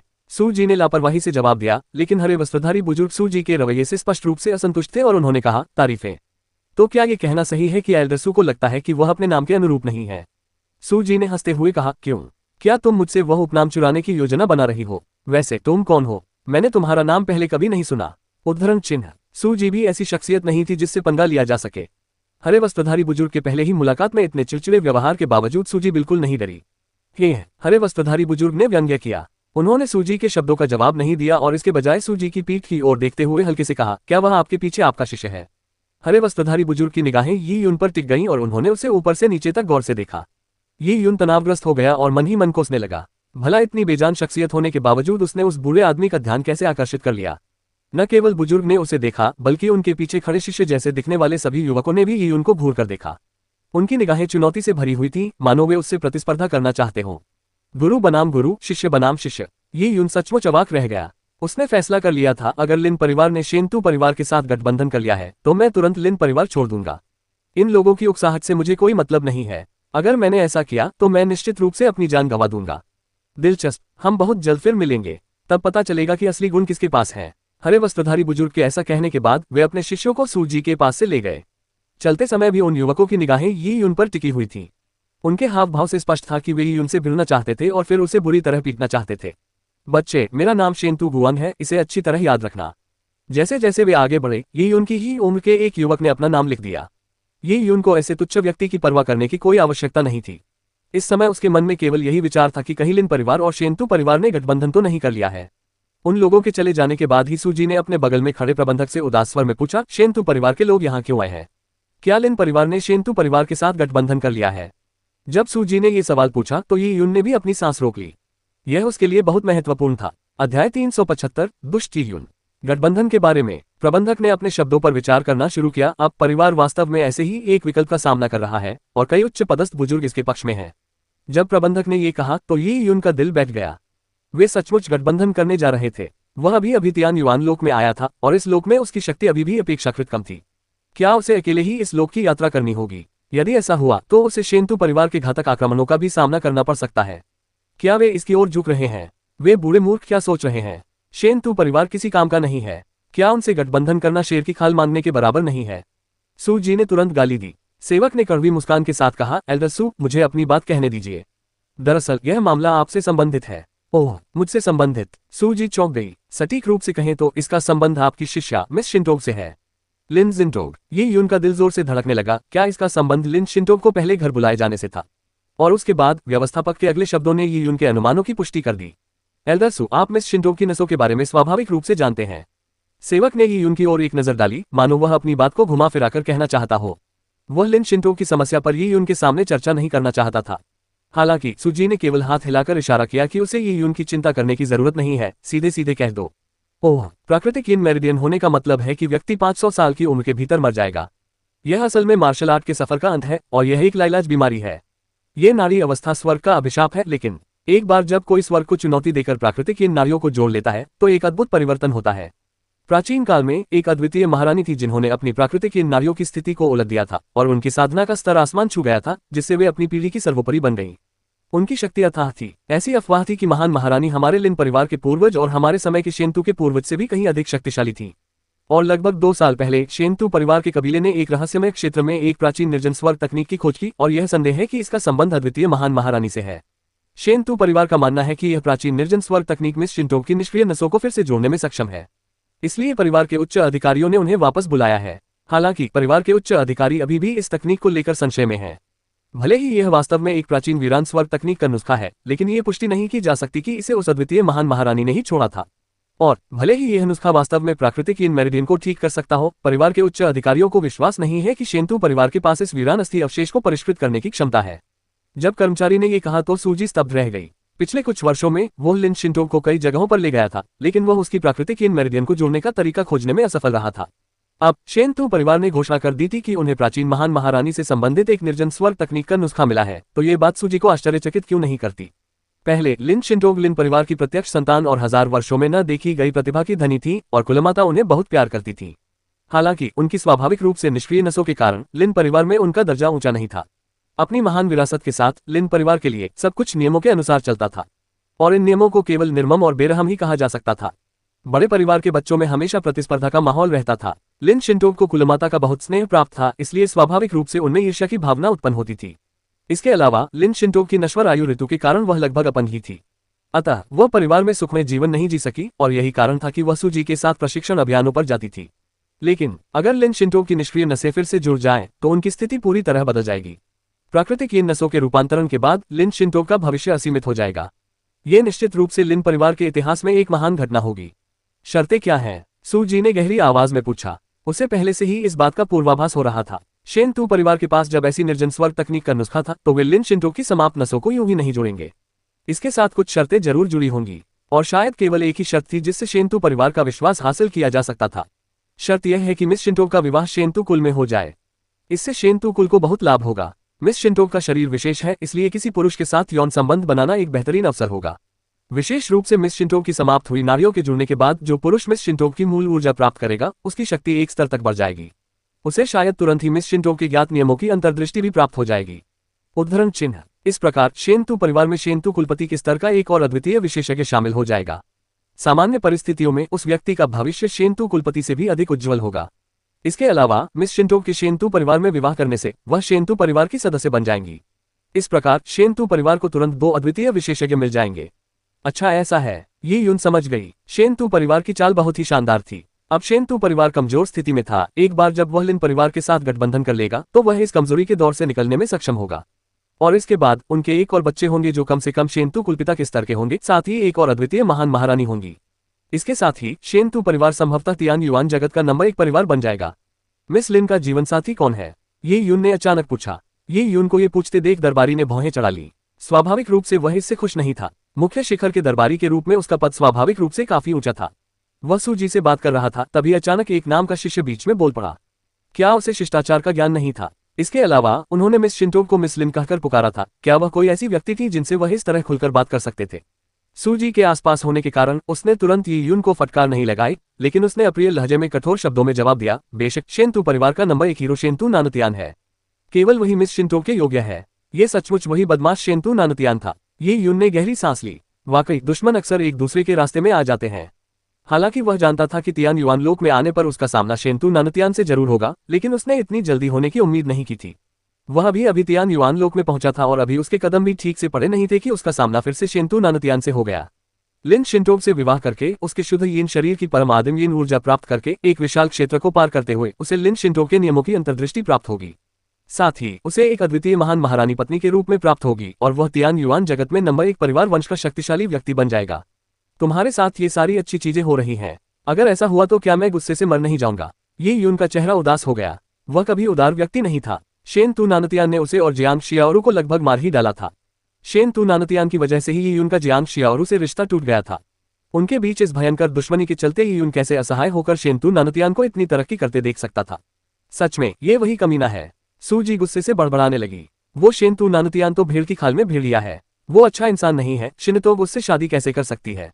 लिन परिवार का क्या फैसला है? क्या उन्होंने पहले ही सहमति दे दी है? सूजी का चेहरा उदास था क्योंकि शेंतु नानुतियान के बारे में उनकी कोई अच्छी धारणा नहीं थी। सेवक ने कहा, अभी तक कोई निर्णय नहीं हुआ है। लेकिन उच्च पदस्थ कई वरिष्ठ अधिकारी इस पर सहमत होने की ओर अग्रसर हैं। जो वरिष्ठ अधिकारी सहमत नहीं हैं, उन्हें शेंतु परिवार की निर्जन स्वर्ग तकनीकों का प्रमाण देखना होगा। उन्हें पहले ये साबित करना होगा कि वे मिस शिंटो की स्वाभाविक रूप से निष्क्रिय नसों को ठीक करने में सक्षम हैं। कर्मचारी का जवाब सूजी की अपेक्षाओं के अनुरूप था। तियान युआन की दुनिया में रहने के लिए एक बड़े परिवार को कुछ अतार्किक पारिवारिक नियमों का पालन करना पड़ता है, और पहला पारिवारिक नियम यह था कि हर काम में परिवार का हित सर्वोपरि होना चाहिए। यदि परिवार एक अद्वितीय महारानी को जन्म दे सकता है तो लिन परिवार इस मामले को आगे बढ़ाने के लिए कुछ भी त्याग देगा, और लिन परिवार के बुजुर्गों का अंतिम निर्णय सर्वोच्च आदेश होगा जिसका कोई उल्लंघन नहीं कर सकता। यदि शेंतु परिवार सचमुच ये साबित कर दे कि वे लिन शिंटो की प्राकृतिक रूप से निष्क्रिय नसों को ठीक कर सकते हैं तो लिन परिवार निश्चित रूप से विवाह के लिए राजी हो जाएगा। इस पर आपत्ति करना व्यर्थ होगा। 10 सूजी भी काफी नहीं होंगे, एक की तो बात ही छोड़िए। ये सोचकर सूजी ने आह भरी। वह भी बेबस था। उसने अनजाने में यी यून की ओर देखा। उसने देखा कि यी यून का चेहरा उदास था, लेकिन उसकी आंखें चमक रही थीं मानो वह कुछ सोच रहा हो। ये बेचारा बच्चा शायद भागने का तरीका सोच रहा होगा। सूजी को यी यून के प्रति सहानुभूति थी। यी यून वाकई बदनसीब था। वह ताया दिव्य राज्य में अच्छी स्थिति में था और भविष्य में अपार धन दौलत का आनंद उठा सकता था, लेकिन अचानक आए राक्षसों के झुंड ने देश को विनाश के कगार पर ला खड़ा किया। शेंतु परिवार का उनकी मदद के लिए आना आसान नहीं था, लेकिन जब वे आए तो शेंतु नानुतियान ने उसे घेर लिया और वह बाल बाल मौत के चंगुल से बच निकला। अब वह लिन परिवार में आ चुका था और सुरक्षित रूप से साधना करने के लिए लिन परिवार में रह सकता था। वह लिन परिवार पर भरोसा कर सकता था और शेंतु नानुतियान से डरने की जरूरत नहीं थी। आखिरकार दोनों परिवार आपस में शत्रुतापूर्ण थे। हालांकि उन्हें ऐसी स्थिति में डाल दिया गया था जहां लिन परिवार शेंतु परिवार के साथ गठबंधन करने पर विचार कर रहा था। दोनों कबीले कई वर्षों से एक दूसरे के विरोधी थे, लेकिन पिछले 2 वर्षों में वे सहयोगी बन गए थे। दुर्भाग्यवश ठंडे पानी पीने से किसी के दांत भी टूट सकते थे। उसका शत्रु एक बड़े अवसर के साथ असीमित लाभ प्राप्त करने वाला था। अपनी साधना में सफलता प्राप्त करने और एक सुंदर स्त्री को पाने के साथ साथ वह एक दिन पूरे तियान युआन जगत का स्वामी भी बन सकता था। ये यून की बात करें तो वह फिर से भगोड़ा बन जाएगा और उसे अंतहीन पीछा किए जाने का सामना करना पड़ेगा। यह शायद जीवन की सबसे बड़ी त्रासदियों में से एक थी। सूजी ने आह भरी। उसे वाकई ये यून दयनीय लगा। वर्तमान ये यून बहुत कमजोर था और उसके पास विकास के कोई अवसर नहीं थे। ऐसी परिस्थितियों में भले ही ये यून में दृढ़ता और लगन हो, सूजी को विश्वास नहीं था कि ये यून में कुछ भी बदलने की क्षमता होगी। सूजी स्वयं भी कुछ नहीं बदल सका। लिन परिवार के उच्च अधिकारियों का निर्णय अंतिम था। यह एक ऐसा मामला था जिसका सीधा असर लिन परिवार के भविष्य पर पड़ता था। सूजी ने अपना सिर हिलाया और यी यून की ओर देखना बंद कर दिया। यी यून की आंखों में एक भयावह विचार उमड़ रहा था। वह दोबारा भागना नहीं चाहता था। वह भगोड़े का जीवन जीते जीते थक चुका था। फिलहाल लिन परिवार के सभी बुजुर्ग इस बात से सहमत नहीं थे, इसलिए उनके पास अभी भी समय था। शेंतु नानुतियान, अगर मैं तुम्हारे लिए मुसीबत खड़ी नहीं करता तो बेहतर होगा कि मैं अपनी साधना को ही बर्बाद कर दूं और भिक्षु बन जाऊं।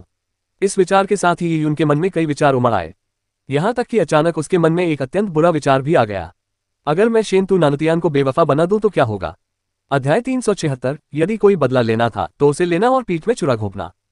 अगर वह वाकई शेंतु नानुतियान को धोखा देने में सफल हो जाता है तो शेंतु नानुतियान को मिलने वाले सभी लाभ क्या उसे नहीं मिल जाएंगे। यह विचार ये उनके मन में कौंध गया। वह थोड़ा हैरान हुआ और भौहें चढ़ा ली। उसने मन ही मन कहा, मैं इतना बुरा कब बन गया। वैसे तो मैं इतने समय से सज्जन भी नहीं रहा। ये यून ने पिछले 2 वर्षों के अनुभवों को याद किया। चाहे वह लियान चेंग्यू हो, ताओ यूनिक्सिया हो या यांग हाओरान, ये यून हमेशा चुपके से मामलों में दखल देती रही थी। यहाँ तक कि अहंकारी और सन की लुओ हुआई को भी ये यून ने तब परेशान किया था जब वह उसे परेशान करना चाहती थी, और लुओ हुआई को अभी भी पता नहीं था कि उस समय उसे किसने शर्मिंदा किया था। बदला लेने का जो भी मौका मिलता उसका फायदा उठाकर पीठ में छुरा घोंपना ये यून का तरीका था। शेंतु नानुतियान के विरुद्ध ये यून को पहले ही बहुत कष्ट सहना पड़ा था। एक बार उससे नाराज होना ही काफी था, अगर दूसरी बार नाराज हुआ तो क्रोध के कारण उसे आंतरिक चोटें भी लग सकती थी। शेंतु परिवार ने इस बार प्राचीन निर्जन स्वर्ग तकनीक की विधि को बड़े धूमधाम से सार्वजनिक किया था। इस विधि के महत्व के अलावा इसमें प्रयुक्त सामग्री भी संभवतः अमूल्य होगी। इतनी बड़ी कीमत पर उसका हाथ पाने के लिए वे शायद पूरी दुनिया को इसकी घोषणा कर देंगे। फिर उन्हें हर शक्ति से तरह तरह के वैवाहिक उपहार मिलेंगे। और अगर इस समय शेंतु नानुतियान को धोखा दिया जाता तो क्या वह गुस्से से खून की उल्टी नहीं कर देता। एक योद्धा को मार्शल आर्ट का अभ्यास करने के लिए अच्छी मानसिक स्थिति की आवश्यकता होती थी। कभी कभी वे दशकों तक एकांत में प्रशिक्षण लेते थे। इस दौरान व्यक्ति अकेले बैठता था और उसका मन जल की तरह शांत होता था। कभी कभी किसी क्षेत्र में प्रवेश करते समय मानसिक राक्षसों के उत्पीड़न को सहन करने के लिए एक अच्छी मानसिकता की आवश्यकता होती है। लेकिन यदि क्रोध की भावना मन में बनी रहती तो सब कुछ समाप्त हो जाता। एकांत साधना में मन को शांत रखना कठिन होता। इससे क्रोध की भावनाएं आसानी से भड़क उठती। यदि कोई व्यक्ति मानसिक दुर्बलताओं से उबरने के दौरान उनसे प्रभावित होता है तो वह स्वयं को उन दुर्बलताओं के हाथों खो भी सकता है। मनुष्य क्रोध से मर सकते हैं। लंबे समय तक क्रोध को दबाए रखने से आयु कम हो सकती है। क्रोध योद्धा की आयु को प्रभावित नहीं करता, लेकिन यह उसके शौर्य हृदय को प्रभावित करता है, जिससे उसकी साधना की गति धीमी हो जाती है। अगर शेंतु नानुतियान को पता चल जाए कि उसके साथ विश्वासघात हुआ है और उसके सारे फायदे छीनने वाला वह तुच्छ व्यक्ति है जिसे वह तुच्छ समझता था और आसानी से मार सकता था, तो शेंतु नानुतियान के विचार क्या होंगे, ये जानना वाकई आश्चर्य की बात होगी। ये विचार ये यून के मन में कौंध गए। हालांकि उसने इन पर अच्छी तरह से विचार कर लिया था, फिर भी अंततः उसने अपना सिर हिला दिया। हालांकि वह शेंतु नानतियान को इतना क्रोधित करना चाहता था कि उसके मन में एक मानसिक राक्षस उत्पन्न हो जाए, लेकिन वह शेंतु नानतियान से बदला लेने के लिए लिन शिंटोब का उपयोग नहीं करना चाहता था। बेशक ये यून खुद को ईमानदार व्यक्ति नहीं मानता था, लेकिन उसकी भी कुछ सीमाएं थीं। ये यून के दिल में लिन शिंटोब स्वर्ग से आई परी की तरह पवित्र थी। वह शांत स्वभाव की थी और देखने में हल्की हवा जैसी लगती थी, लेकिन वास्तव में वह बेहद दृढ़ निश्चयी थी। उसका योद्धा हृदय अटूट था। उस दिन जब ये यून की मुलाकात चांदनी रात में लिन शिंटोब से हुई, तो लिन शिंटोब ने कहा था कि हर किसी का अपना भाग्य होता है। हालांकि उसकी नसों का विनाश निश्चित था और स्वर्ग ने उसे स्वीकार नहीं किया था, फिर भी उसने आशा की एक किरण भी नहीं छोड़ी थी। वह अपने छोटे से जीवन का उपयोग अंत तक संघर्ष करने के लिए करना चाहती थी। इतनी दृढ़ निश्चयी लड़की का स्वभाव इतना लापरवाह कैसे हो सकता है? प्रकृति को अपना काम करने दो। मैं शेंतु परिवार और लिन परिवार के बीच विवाह की योजनाओं को विफल करने की पूरी कोशिश करूंगा। इसके अलावा लिन शिंटोब की स्वाभाविक रूप से निष्क्रिय नसों को ठीक करने के अलावा और कुछ भी ऐसा नहीं बचा है जिस पर विचार करने की आवश्यकता हो। ये यून लिन शिंटोब का ऋणी था। जब ये यून को लिन शिंटोब की स्वाभाविक रूप से निष्क्रिय नसों के बारे में पता चला, तो उसने तुरंत ही लिन शिंटोब की इस स्थिति का इलाज खोजने का निश्चय कर लिया था।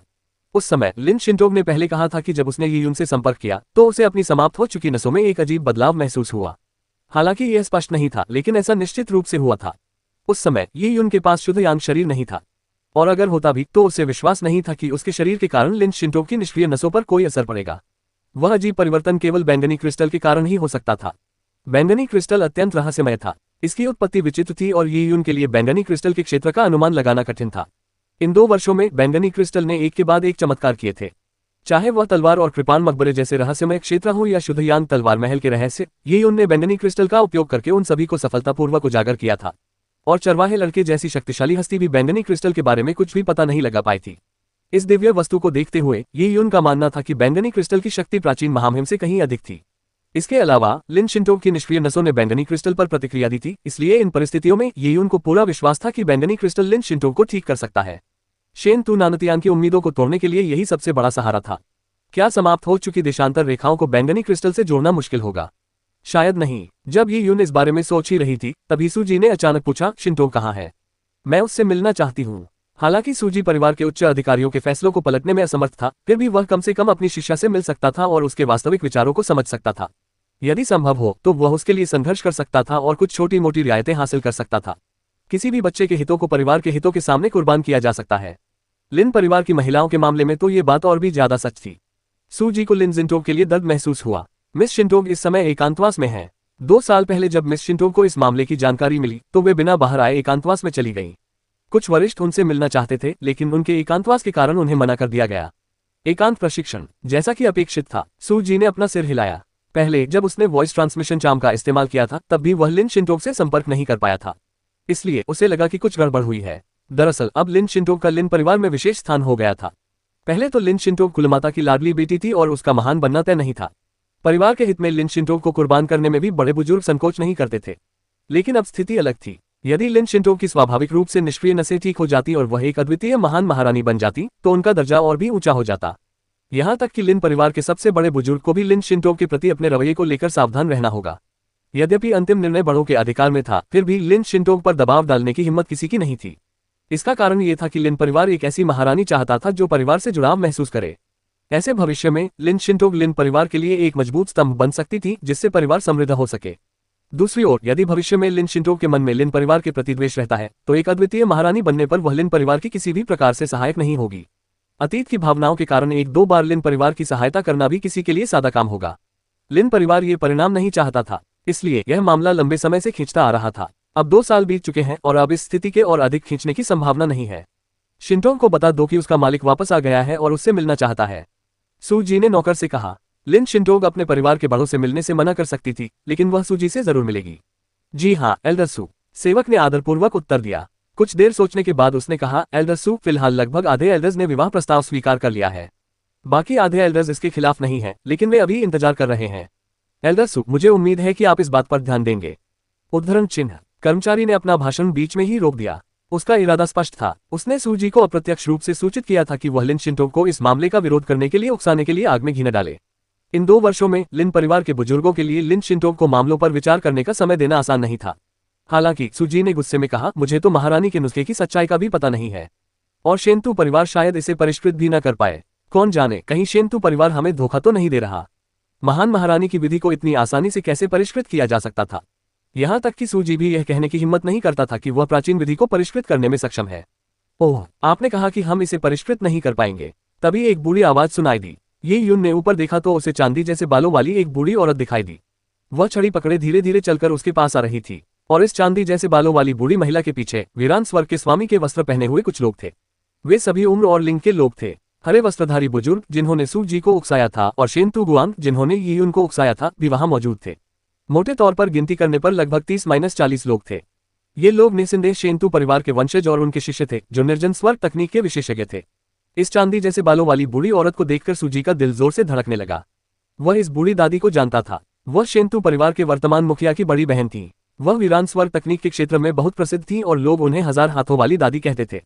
वह निश्चित रूप से पहले वाली हरी पोशाक वाली बुजुर्ग महिला से कहीं बेहतर थी। 2 साल। बूढ़ी औरत रुक गई और अचानक अपनी छड़ी को जमीन पर बिछी ग्रेनाइट की टाइलों पर जोर से पटका, जिससे एक धीमी सी आवाज हुई। मेरे शेंतु परिवार के उपासक 2 साल से लिन परिवार में रह रहे हैं। इन 2 वर्षों में हमने अपनी सद्भावना प्रदर्शित की है और यहाँ तक कि लिन शिंटो के विवाह के लिए दहेज के रूप में ग्लोरियोसा सुपरबा स्पिरिट माउंटेन का भी उपयोग किया है। फिर भी आप इस विवाह प्रस्ताव को स्वीकार करने में देरी कर रहे हैं। अब तो एक अज्ञानी व्यक्ति भी यहाँ आकर मेरे शेंतु परिवार की वीरान स्वर्ग तकनीक के स्तर पर सवाल उठा रहा है। ये तो एक मजाक है। जब 1000 हाथों वाली दादी ने ये कहा तो उन्होंने सूजी की ओर ठंडी निगाह से देखा।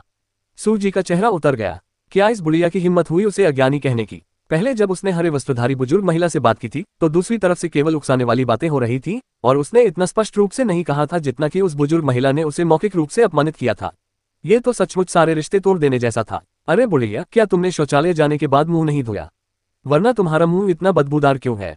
सूजी कोई सभ्य बूढ़ा आदमी नहीं था। अगर डांट पड़ने पर वह इससे भी बुरी प्रतिक्रिया न देता तो वह इसे कैसे सहन कर पाता? ओह, 1000 हाथों वाली दादी की आंखों में हत्या का इरादा झलक उठा। सूजी, तुम मौत को दावत दे रही हो? हाँ, क्या तुम कुछ करना चाहते हो? सूजी हंसा। उसे हंगामा करने से डर नहीं लगता था। ये लिन परिवार का इलाका था। हालांकि लिन परिवार शेंतु परिवार की शर्तें मानने को तैयार था, पर यह सब उनके स्वार्थ के लिए था।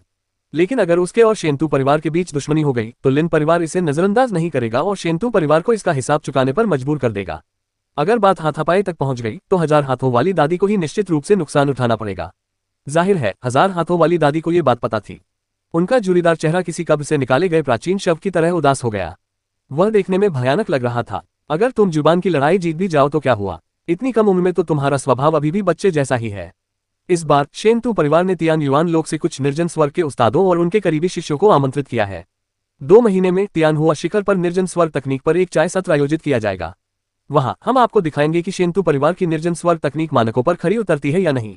एल्डर सू, आप में इसमें शामिल होने का साहस तो होगा ही, है ना? लेखक का नोट। कुछ लोगों ने पूछा कि शुरुआती अध्यायों में क्या लिन शिंटोग की शादी ताएह दिव्य राज्य के युवराज से नहीं हो रही थी, तो क्या कहानी में कोई त्रुटि थी? दरअसल शुरुआत में सूजी और लिन शिंटोग की पहचान स्पष्ट नहीं की गई थी। ताएह दिव्य नगर में केवल सूजी की आयु 30,000 वर्ष से अधिक का उल्लेख किया गया था और यीयुन ने गंभीर रूप से घायल आदिम प्रजाति को हराने के लिए सूजी की सुरक्षा कवच का उपयोग किया था। उस समय सूजी का ताएह दिव्य राज्य में एक पुराना मित्र था, इसलिए उसका रुतबा साधारण था। स्वर्ग की एक गौरवशाली पुत्री के साथ स्वाभाविक रूप से वह दिव्य राज्य के शीर्ष युवा स्वामियों की पसंदीदा पात्र होती। इसका उल्लेख तब हुआ जब लिन शिंटोग ने मुख्य पात्र को ड्रैगन रिप टाइगर बोनफिस्ट सौंपा, लेकिन इसे स्पष्ट रूप से लिखा नहीं गया था।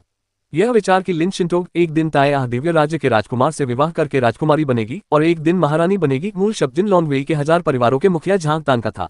1000 परिवारों के मुखिया झांग एक मामूली व्यक्ति थे, इसलिए ये केवल उनके विचार थे। इसका मतलब यह नहीं था कि लिन शिंटोग वास्तव में ताएह दिव्य राज्य में विवाह करेगी। कुछ लोगों का कहना है कि अगर शेंतु परिवार का विवाह नहीं हुआ तो उनका वंश नष्ट हो जाएगा। ये तर्क सुनकर ही मैं बेहोश हो रही हूँ। जो लोग इस तरह के मनगढ़ंत विचारों से तर्क करते हैं उन्हें मैं कुछ भी समझाने का मन नहीं कर रही। अध्याय 377 वीरान स्वर्ग तकनीक चाय सत्र। वीरान स्वर्ग तकनीक पर आधारित चाय सत्र। सूजी ने व्यंग्य करते हुए कहा, मुझमें इसमें शामिल होने का साहस कैसे नहीं हो सकता। डेसोलेट हेवन तकनीक पर चाय सत्र वास्तव में कुछ बूढ़े लोगों का एक जमावड़ा होता था, जहां वे खाते पीते हुए डेसोलेट हेवन तकनीक पर चर्चा करते थे। साथ ही वे डेसोलेट हेवन तकनीक में अपनी उपलब्धियों के बारे में भी शेखी बघारते थे।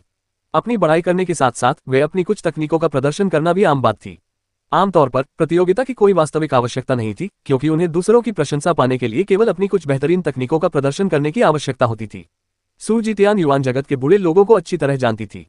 जब उनकी प्रशंसा की जाती थी तो वे तुरंत गलत तरीके से प्रशंसा की गई, अतिशयोक्ति या इस बूढ़े का नाम मात्र का है जैसी झूठी बातें कह देते थे।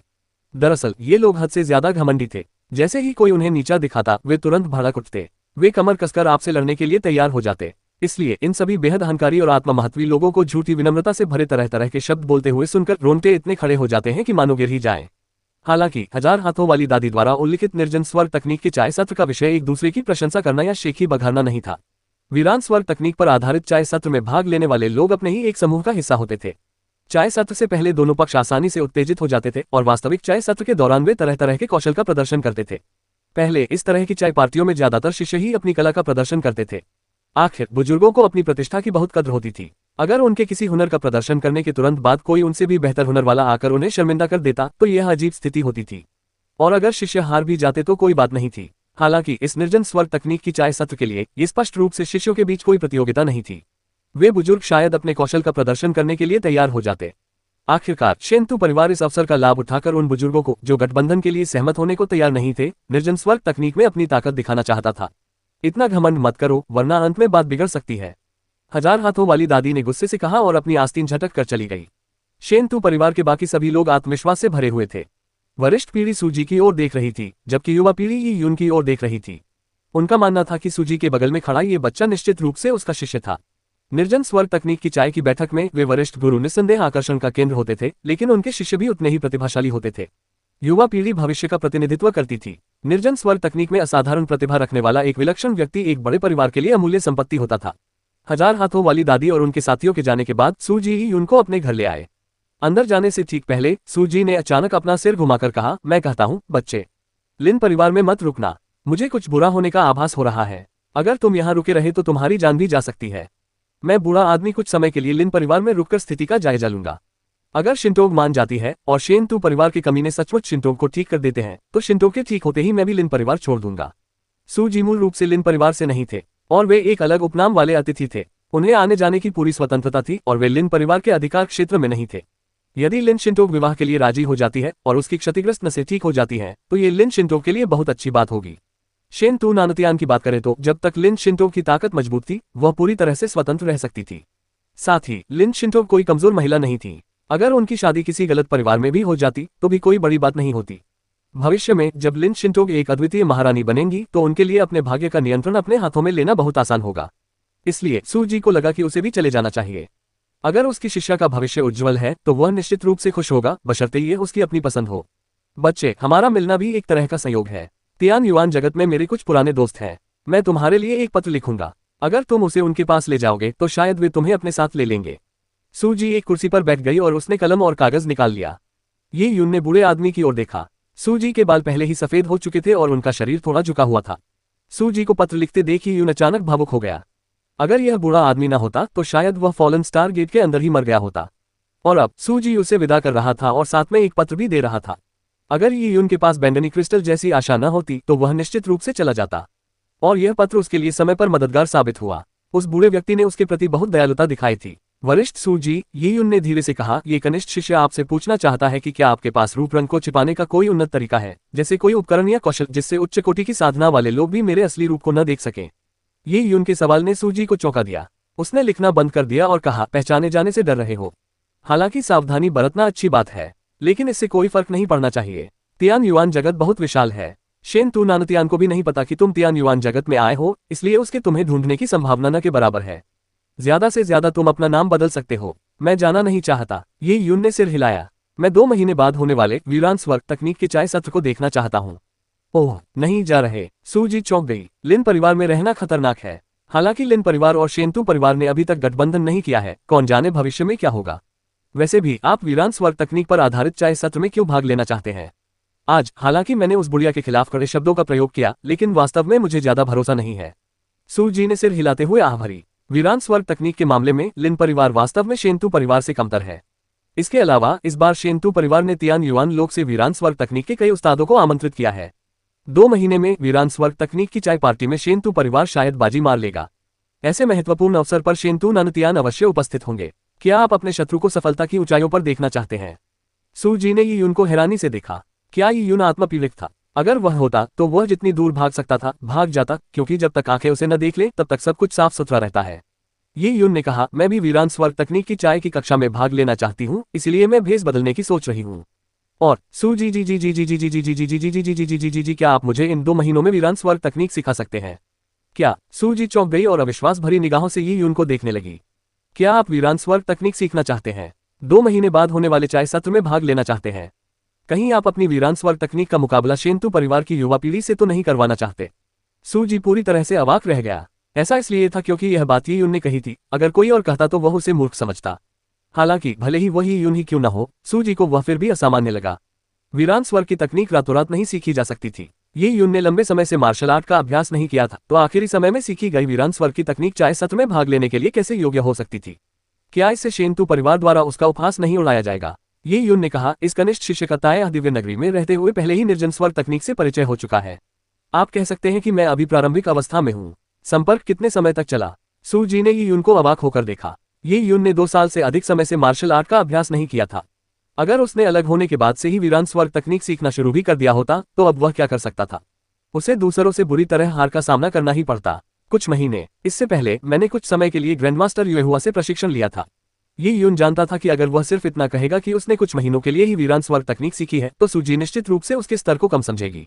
इसलिए सूजी को कुछ भरोसा दिलाने के लिए उसे ग्रैंडमास्टर युएहुआ का नाम लेना पड़ा। हालांकि सूजी अभी भी यून को ऐसे देख रही थी मानो वह किसी पागल आदमी को देख रही हो। बच्चे, मुझे यह मत बताना कि तुम्हें बहुत सारी असफलताओं का सामना करना पड़ा है, जिसके परिणामस्वरूप तुम अवसादग्रस्त हो गए हो, इसलिए अब तुम इस बूढ़े आदमी का इस्तेमाल करके अपना मनोरंजन कर रहे हो। चूंकि आप वीरान स्वर्ग तकनीक के संपर्क में आए हैं, इसलिए आपको ये जानना चाहिए कि वीरान स्वर्ग तकनीक के 3 प्रमुख चरण हैं। पहला चरण, वीरान स्वर्ग की शक्ति का निष्कर्षण।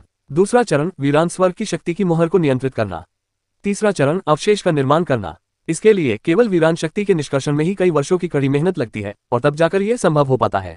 यदि आप वीरान शक्ति का निष्कर्षण पूरी तरह से नहीं करते हैं तो सामग्री व्यर्थ हो जाएगी। वीरान अस्थि अवशेष का भी ठीक से शोधन नहीं हो पाएगा। इसके बाद पावर ऑफ डेसोलेट सील को नियंत्रित करना आता है। ये और भी जटिल है क्योंकि इसमें हजारों हस्त चिन्ह तकनीकें शामिल हैं। पावर ऑफ डेसोलेट्स के विभिन्न तत्वों के लिए अलग अलग हस्त चिन्ह तकनीकें आवश्यक हैं। यदि आप सावधान नहीं रहे तो आप बड़ी मेहनत से प्राप्त पावर ऑफ डेसोलेट्स को आसानी से नष्ट कर सकते हैं, जिसके परिणामस्वरूप विस्फोट हो सकता है। मेरे पास अकेले हाथ के संकेतों की 3000 से भी अधिक तकनीकें हैं। इनमें से प्रत्येक को सीखने के लिए बहुत अभ्यास की आवश्यकता होती है। इसके लिए अच्छी समझ भी जरूरी है और इन्हें धीरे धीरे समय के साथ ही सीखा जा सकता है। तीसरे चरण की बात करें तो वह है अवशेष का निर्माण करना। यह पहले 2 चरणों से आसान है, हालांकि ये बस थोड़ा सा ही आसान है। अवशेष के निर्माण में हजारों तकनीकें शामिल हैं। 100 से अधिक तकनीकों को समझे बिना आप शर्मिंदगी के बिना खुद को वीरान स्वर्ग का स्वामी भी नहीं कह सकते। ये यून स्वाभाविक रूप से सूजी की कई बातों से अवगत था। उसने निर्जन स्वर्ग तकनीक के लिए व्यवस्थित रूप से प्रशिक्षण लिया था। ये यून के लिए वीरान शक्ति को निकालना बेहद आसान था। बैंगनी क्रिस्टल के मामले में ये यून इस मामले में सूजी से कहीं बेहतर थी। समस्या हाथ से मोहर लगाने की तकनीक में थी। बैंगनी क्रिस्टल ये यून को अपनी इच्छानुसार ऊर्जा को नियंत्रित करने की अनुमति दे सकता था, हालांकि ये यून की बोध क्षमता को नहीं बढ़ा सकता था। इन चिन्हों को सीखने में समय लगता है। हालांकि ये यून की बोध शक्ति बहुत अच्छी थी, फिर भी वह 2 महीने में कई हस्तरेखा तकनीकें नहीं सीख सका। यही कारण था कि यून के लिए निर्जन स्वर्ग तकनीक में शीघ्रता से महारत हासिल करना भी सबसे बड़ी चुनौती थी। अध्याय 378, रहस्यमय क्रिस्टल हाथ और लघु हजार मोहर। जब ये यून क्लाउड वाइल्डनेस में था तब उसने लिन शिंटो के साथ प्रशिक्षण लिया था, और जब उसने लिन शिंटो को डेसोलेट हेवन तकनीक का उपयोग करते देखा तो ये यून के मन में अचानक डेसोलेट हेवन मास्टर बनने का विचार आया। यह विचार अभी भी यून के मन में गहराई से बैठा हुआ था। निर्जन स्वर्ग तकनीक से न केवल वह अपनी साधना को पूरक कर सकता था, बल्कि संसाधनों को प्राप्त करने के लिए भी वह इस तकनीक पर निर्भर रह सकता था। ये यून के पास ऊर्जा को नियंत्रित करने के लिए बैंगनी क्रिस्टल था, इसलिए उसे निर्जन स्वर्ग तकनीक सीखने में असाधारण लाभ प्राप्त हुआ। हालांकि पिछले 2 वर्षों में ये यून की कमजोरी के कारण वह साधना में व्यस्त रहा था।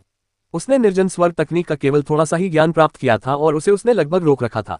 ये यून का इरादा केवल वीरान स्वर्ग तकनीक की चाय की बैठक को बिगाड़ने का नहीं था। वह इस अवसर का लाभ उठाकर वीरान स्वर्ग तकनीक को ठीक से सीखना भी चाहता था। इससे उसकी भविष्य की साधना में बहुत सहायता मिलेगी। वरिष्ठ सूजी, चाय सत्र में केवल 2 महीने बचे हैं। मैं आपसे उजाड़ शक्ति को नियंत्रित करने की मोहर और अवशेषों के निर्माण की विधि सीखना चाहता हूँ। तुम ये दोनों 2 महीने में सीखना चाहते हो। तुम्हें क्या लगता है कि तुम पाएगो सीख रहे हो? सूजी ने यून से हार मानने के भाव से पलकें झपकाईं।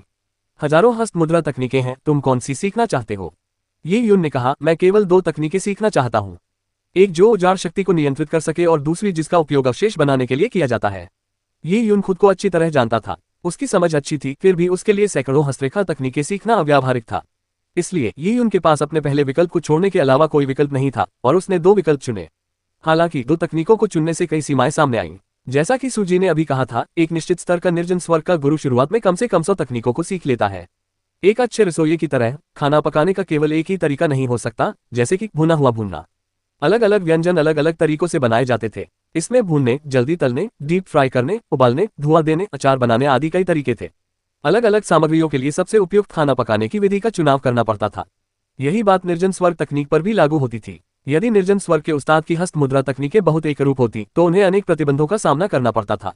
उदाहरण के लिए कुछ सीलिंग तकनीकें केवल निम्नतम श्रेणी के वीरान अस्थि अवशेषों के लिए ही उपयुक्त थीं।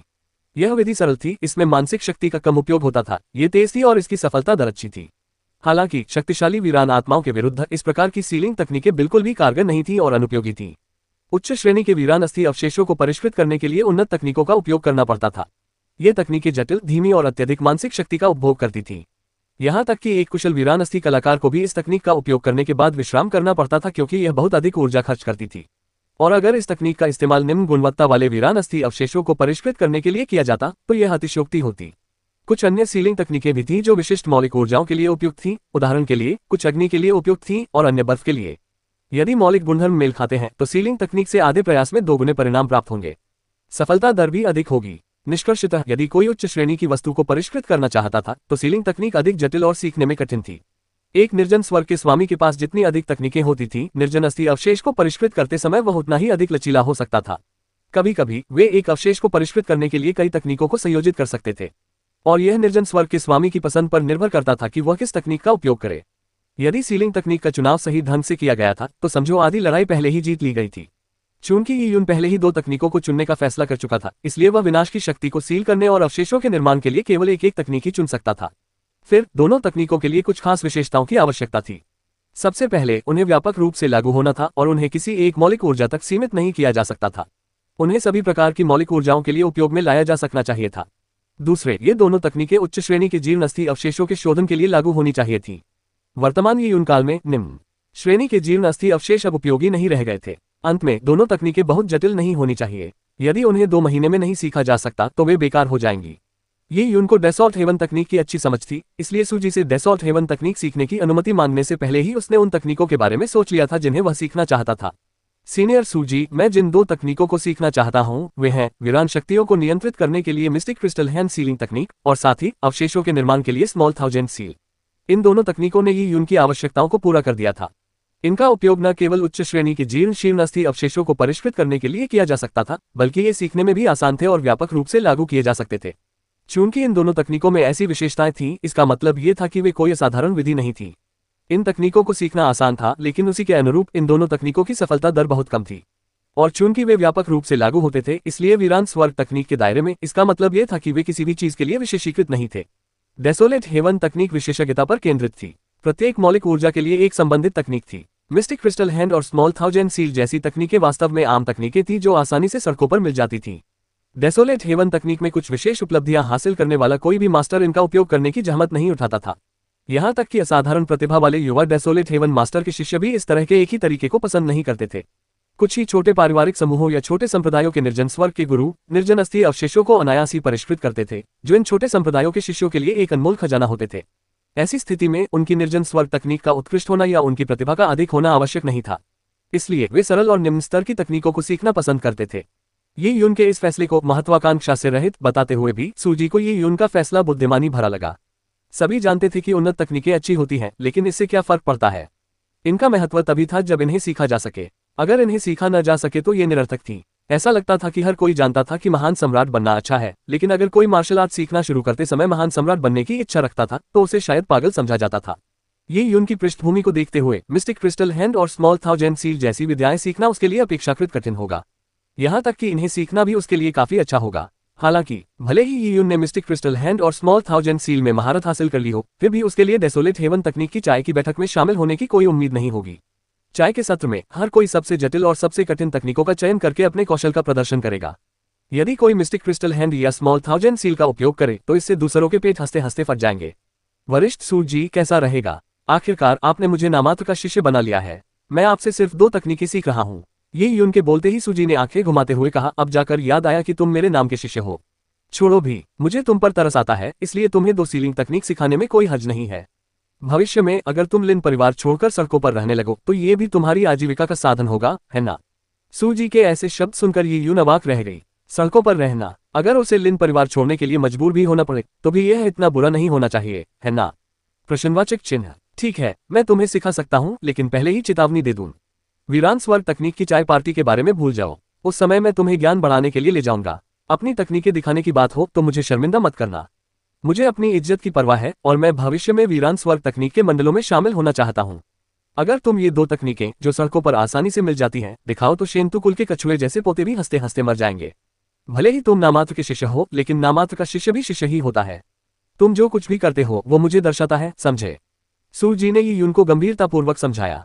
दरअसल उन्हें लगा कि यी यून का डेसॉल्ट हेवन तकनीक से अभी कुछ ही समय का संपर्क हुआ है और उन्हें यह नहीं पता कि डेसॉल्ट हेवन तकनीक कितनी कठिन है।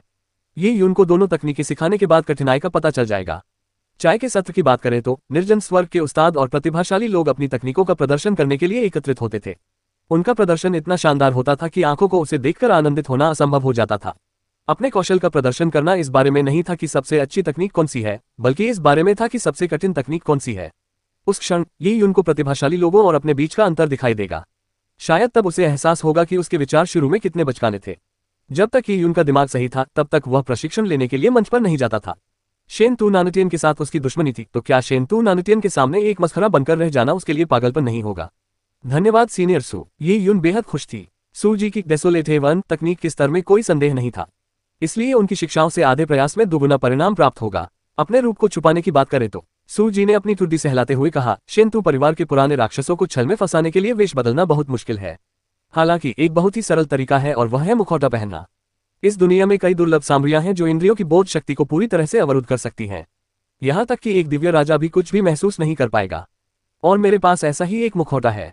अपनी आवाज बदलने की बात करें तो ये और भी आसान है। बस अपनी आवाज का लहजा बदल दीजिए। कुछ प्राचीन राक्षस जिनकी साधना का स्तर अथाह था आसानी से भेष बदल सकते थे। हालांकि कोई व्यक्ति अपनी आवाज का स्वर बदलकर उसे पहचान सकता था।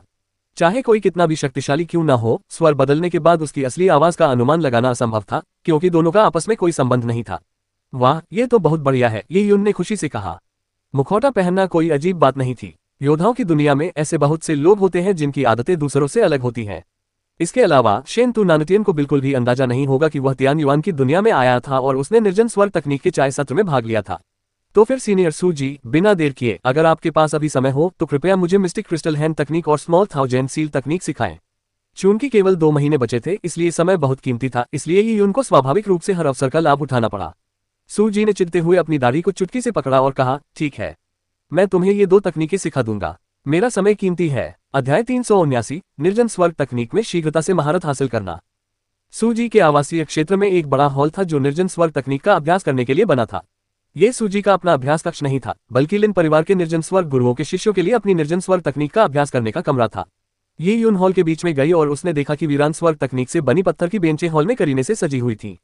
उनकी संख्या 100 से अधिक थी। इन बेंचों पर तरह तरह की सामग्रियां और डेसोलेट हेवन तकनीक की डिस्क सरणियां रखी हुई थी।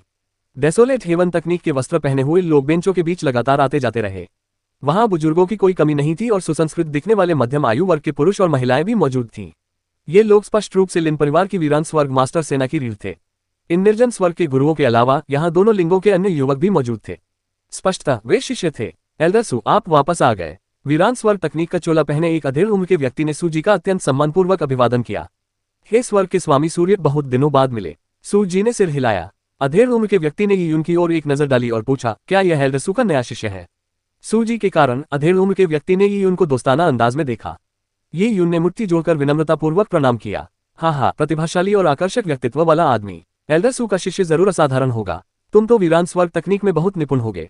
जब अधेड़ उम्र का आदमी बोल रहा था तभी उसके पीछे खड़ी 15 साल की एक लड़की, जिसकी उम्र लगभग यी के बराबर थी, उत्सुकता से यी को देखने लगी। ऐसा लग रहा था मानो वह जानना चाहती हो कि इस युवक में ऐसी क्या खास बात है कि सूजी उसे पसंद करती है। हालांकि सूजी ने हाथ हिलाते हुए कहा, प्रतिभाशाली होने का क्या मतलब है? मैंने तो उसे बस यूं ही नामात्र का शिष्य बना लिया है। मैं तो बस अनौपचारिक रूप से उसे सिखा रहा हूँ। सू जी ने यी के साथ अपने रिश्ते को स्पष्ट करने की जल्दी की। इससे यी ने अपनी आंखें घुमाई। ये बूढ़ा आदमी वाकई यी द्वारा शर्मिंदा किए जाने से डरा हुआ था। जहां तक अधेड़ उम्र के व्यक्ति की बात है, हालांकि उसने सुना था कि यी नामात्र का शिष्य है, फिर भी वह बहुत विनम्र था। एल्डर सू का नामात्र का शिष्य भी असाधारण ही होगा। हाँ, लिन परिवार सू जी का बहुत सम्मान करता था। विशेष रूप से निर्जन स्वर्ग गुरुओं के समूह में तो ये सम्मान और भी अधिक था। निर्जन स्वर्ग के उस्ताद शायद बलवानों की प्रशंसा न करें, लेकिन वे उन महान उस्तादों की प्रशंसा करेंगे जिन्होंने निर्जन स्वर्ग की तकनीक को पूरी तरह से अपने वश में कर लिया था, यहाँ तक कि साष्टांग प्रणाम करने की हद तक। ये यून ने कोई जवाब नहीं दिया। वह स्वाभाविक रूप से जानता था कि अधेड़ उम्र का व्यक्ति केवल शिष्टाचार निभा रहा था। अधेड़ उम्र के व्यक्ति से विदा होने के बाद ये युन ने सूखी खांसी करते हुए सूजी से कहा, वरिष्ठ सूजी, मेरी वीरान स्वर्ग तकनीक काफी अच्छी है। हालांकि मैंने वीरान स्वर्ग की शक्ति को सील करना और अवशेषों का निर्माण करना नहीं सीखा है। क्या आपको पहले स्थिति को देखते हुए मेरी योग्यता के अनुसार मुझे सिखाना नहीं चाहिए? ये युन अब केवल ऊर्जा निष्कर्षण ही कर सकता था, और ये तो निर्जन स्वर्ग तकनीक के प्रशिक्षु के लिए बस प्रारंभिक चरण था। बेशक ये उनकी ऊर्जा निष्कर्षण क्षमता बेहद भयावह थी। उसका इरादा सूजी को अपनी असली ताकत दिखाना था, ताकि बूढ़ा आदमी उसे अयोग्य न समझे, वरना वह उसे बेतरतीब ढंग से ही सिखा देगा। हालांकि सूजी ने कहा, तुम्हें अपनी ताकत दिखाने के कई मौके मिलेंगे। कुछ दिनों में मैं एकांत साधना के लिए जाऊंगी और वीरान स्वर्ग तकनीक के चाय सत्र की तैयारी शुरू करूंगी। आज मैं तुम्हें ये 2 तकनीकें सिखाऊंगी और कल मैं शिंटोग से मिलूंगी। सूजी 2 साल से रहस्यमयी लोक में फंसी हुई थी और उसने वीरान स्वर्ग तकनीक का इस्तेमाल नहीं किया था। चाय के सत्र के लिए तरह तरह के विशेषज्ञ इकट्ठा होंगे और उनमें से कुछ तो सूजी से भी बेहतर थे। सूजी को भी तैयारी करनी थी। एकांत में प्रशिक्षण लेकर वह चाय सत्र से पहले अपनी सर्वश्रेष्ठ शारीरिक स्थिति बनाए रख सकता था। ठीक है, ये युन ने बेबसी से अपने कंधे उचका दिए। सूजी इस समय अपना सारा ध्यान वीरान स्वर्ग तकनीक के चाय सत्र पर केंद्रित कर रहे थे। अपने शिष्य लिन शिंटो की चिंता के अलावा ग्रैंडमास्टर सूजी को इस समय किसी बच्चे को इधर उधर की बातें करते देखने में कोई दिलचस्पी नहीं थी। सूजी ने युन को एक बेंच के सामने खड़ा कर दिया। संयोगवश अधेड़ उम्र का वह व्यक्ति स्वर्ग गुरु सूर्य और उसकी महिला शिष्या ठीक उनके बगल वाली बेंच पर खड़े थे।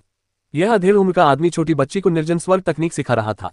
पास ही में निर्जन स्वर्ग तकनीक के लिए और भी बेंचें थीं, जहां कई युवक खड़े होकर निर्जन स्वर्ग तकनीक सीख रहे थे। कभी कभी लिन परिवार का कोई निर्जन स्वर्ग गुरु आकर उन्हें कुछ सुझाव देता था। स्मॉल थाउजेंड सील और मिस्टिक क्रिस्टल हैंड अपेक्षाकृत कम स्तर की तकनीकें हैं। इनसे शुरुआत करना आसान है और इनमें निपुणता हासिल करना भी मुश्किल नहीं है। हालांकि ये तकनीकें बहुत सतही हैं। सूजी ने वीरान स्वर्ग तकनीक की बेंच के सामने खड़े होकर वीरान स्वर्ग तकनीक की डिस्क सरणी निकाली।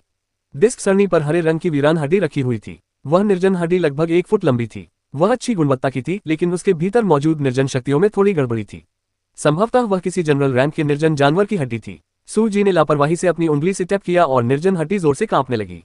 सूजी ने तुरंत ही उसमें निहित निर्जन शक्ति को निकाल लिया।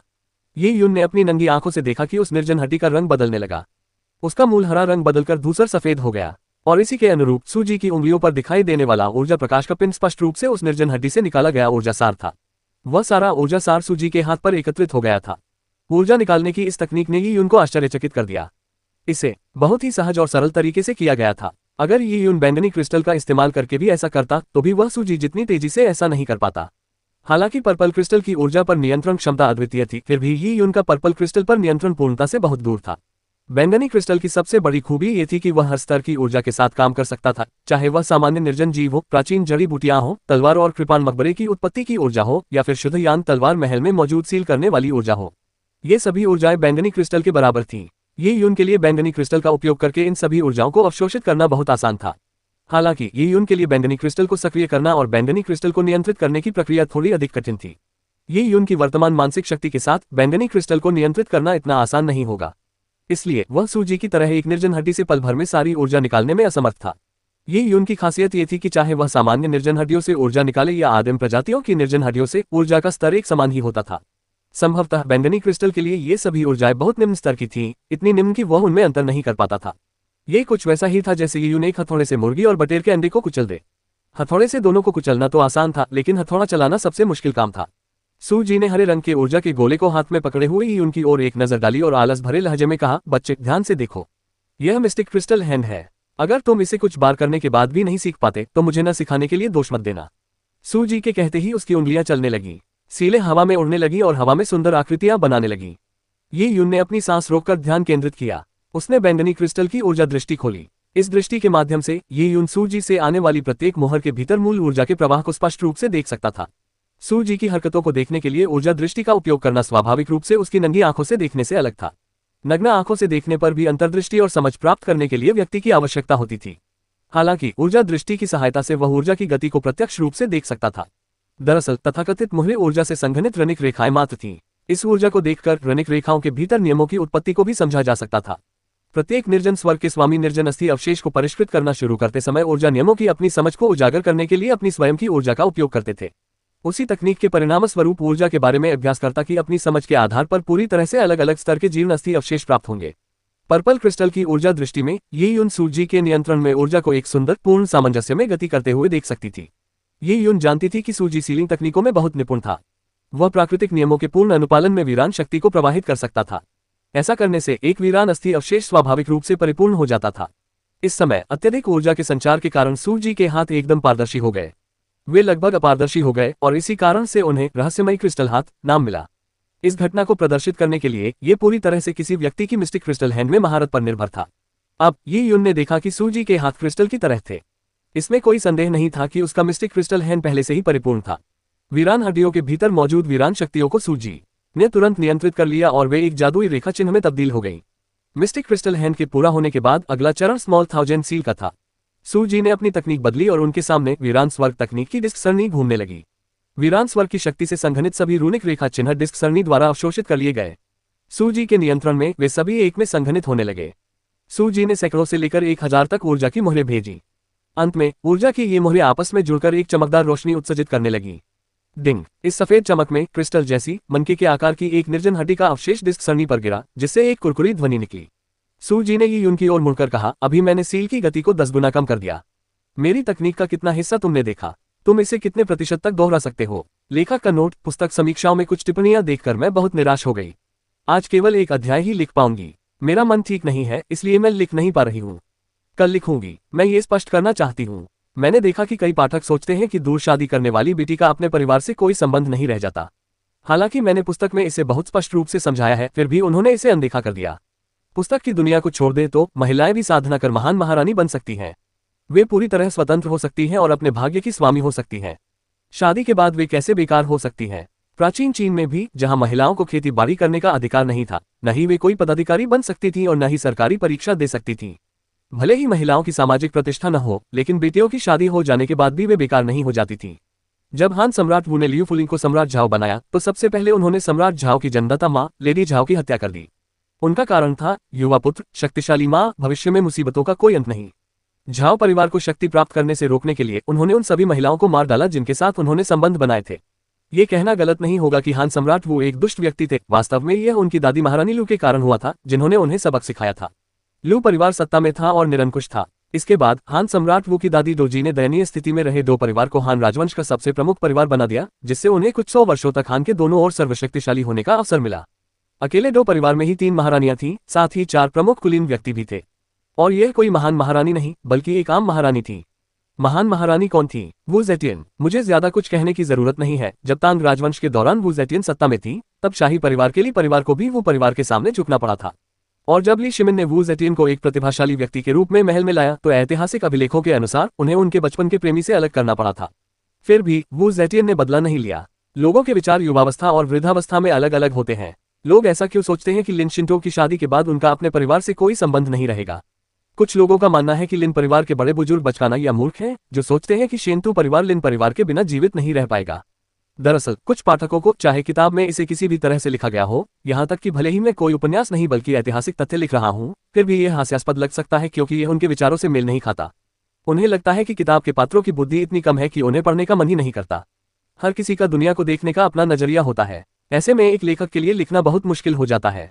कृपया समझें और शब्दों का इस्तेमाल सोच समझकर करें। अध्याय 380, किसी व्यक्ति के कौशल का एक छोटा सा नमूना। सूजी द्वारा सामान्य से 10 गुना धीमी गति से इस्तेमाल की गई तकनीक को युन ने बैंगनी क्रिस्टल की दृष्टि से स्पष्ट रूप से देखा। इसके अलावा ये युन की याददाश्त हमेशा से अच्छी रही थी, इसलिए उसने सूजी की लघु 1000 मुहर और रहस्यमयी क्रिस्टल हाथ की लगभग 70-80% तकनीक को याद कर लिया। हालांकि सूजी की तकनीकों को याद करना एक बात थी, लेकिन उनका पूरी तरह से अनुकरण करना दूसरी बात थी। किसी चीज को याद कर लेने का मतलब यह नहीं था कि कोई उसका अनुकरण कर सकता है। इसलिए सूजी के प्रश्न के उत्तर में ये युन ने संयमित रूप से कहा, मुझे सीनियर द्वारा इस्तेमाल की गई तकनीक से कुछ अंदाजा हो गया है। जहां तक उसकी नकल करने की बात है, मैं शायद 30-40% तक कर सकता हूं। 30-40%? बच्चे, तुम तो बड़े आत्मविश्वास से भरे हो। सूजी की आवाज में गंभीरता नहीं थी, बल्कि व्यंग्य का भाव था। हालांकि मिस्टिक क्रिस्टल हैंड और स्मॉल थाउजेंड सील को निम्न श्रेणी की तकनीकें माना जाता था, लेकिन इन्हें सीखना इतना आसान नहीं था। आमतौर पर नौसिखे खिलाड़ी एक बार देखने के बाद सती चालों की केवल स्पष्ट समझ ही प्राप्त कर पाते हैं। उनका अनुसरण करना और थोड़ा बहुत उनकी नकल कर पाना काफी अच्छा होगा। एक निश्चित स्तर के कौशल के साथ डेसोलेट हेवन तकनीक में 2-3 साल के प्रशिक्षण के बाद एक प्रशिक्षु को प्रतिभाशाली माना जा सकता है, यदि वह इसे एक बार देखने के बाद 20% से अधिक की नकल कर सके। बेशक ये तथाकथित 20% अनुकरण स्मॉल थाउजेंड सील और मिस्टिक क्रिस्टल हैंड की सीलिंग गतियों का 20% करने में सक्षम होने को संदर्भित करता है। जहां तक उन्हें सही ढंग से करने, उन्हें अच्छी तरह से करने और उन्हें निपुणतापूर्वक करने की बात है, तो स्वाभाविक रूप से इन तीनों उपलब्धियों के बीच एक अंतर था। एक नौसिखिए के लिए इसे सही ढंग से करना आसान नहीं था। ये यून ने सूजी की मुस्कुराती हुई मुस्कान को देखा, मानो वह उसे पीटने के लिए उकसा रही हो। वह सचमुच अवाक रह गया। इस बूढ़े गुरु के साथ वह सचमुच मदहोश हो गया था। दूसरों के गुरुओं के हर काम में एक गुरु का ही अंदाज होता है। वे अपने शिष्यों को सिखाते समय सख्त और गंभीर होते हैं या फिर धैर्यवान और समझदार। आखिरकार वे सभी अपने शिष्यों की सफलता की कामना करते हैं।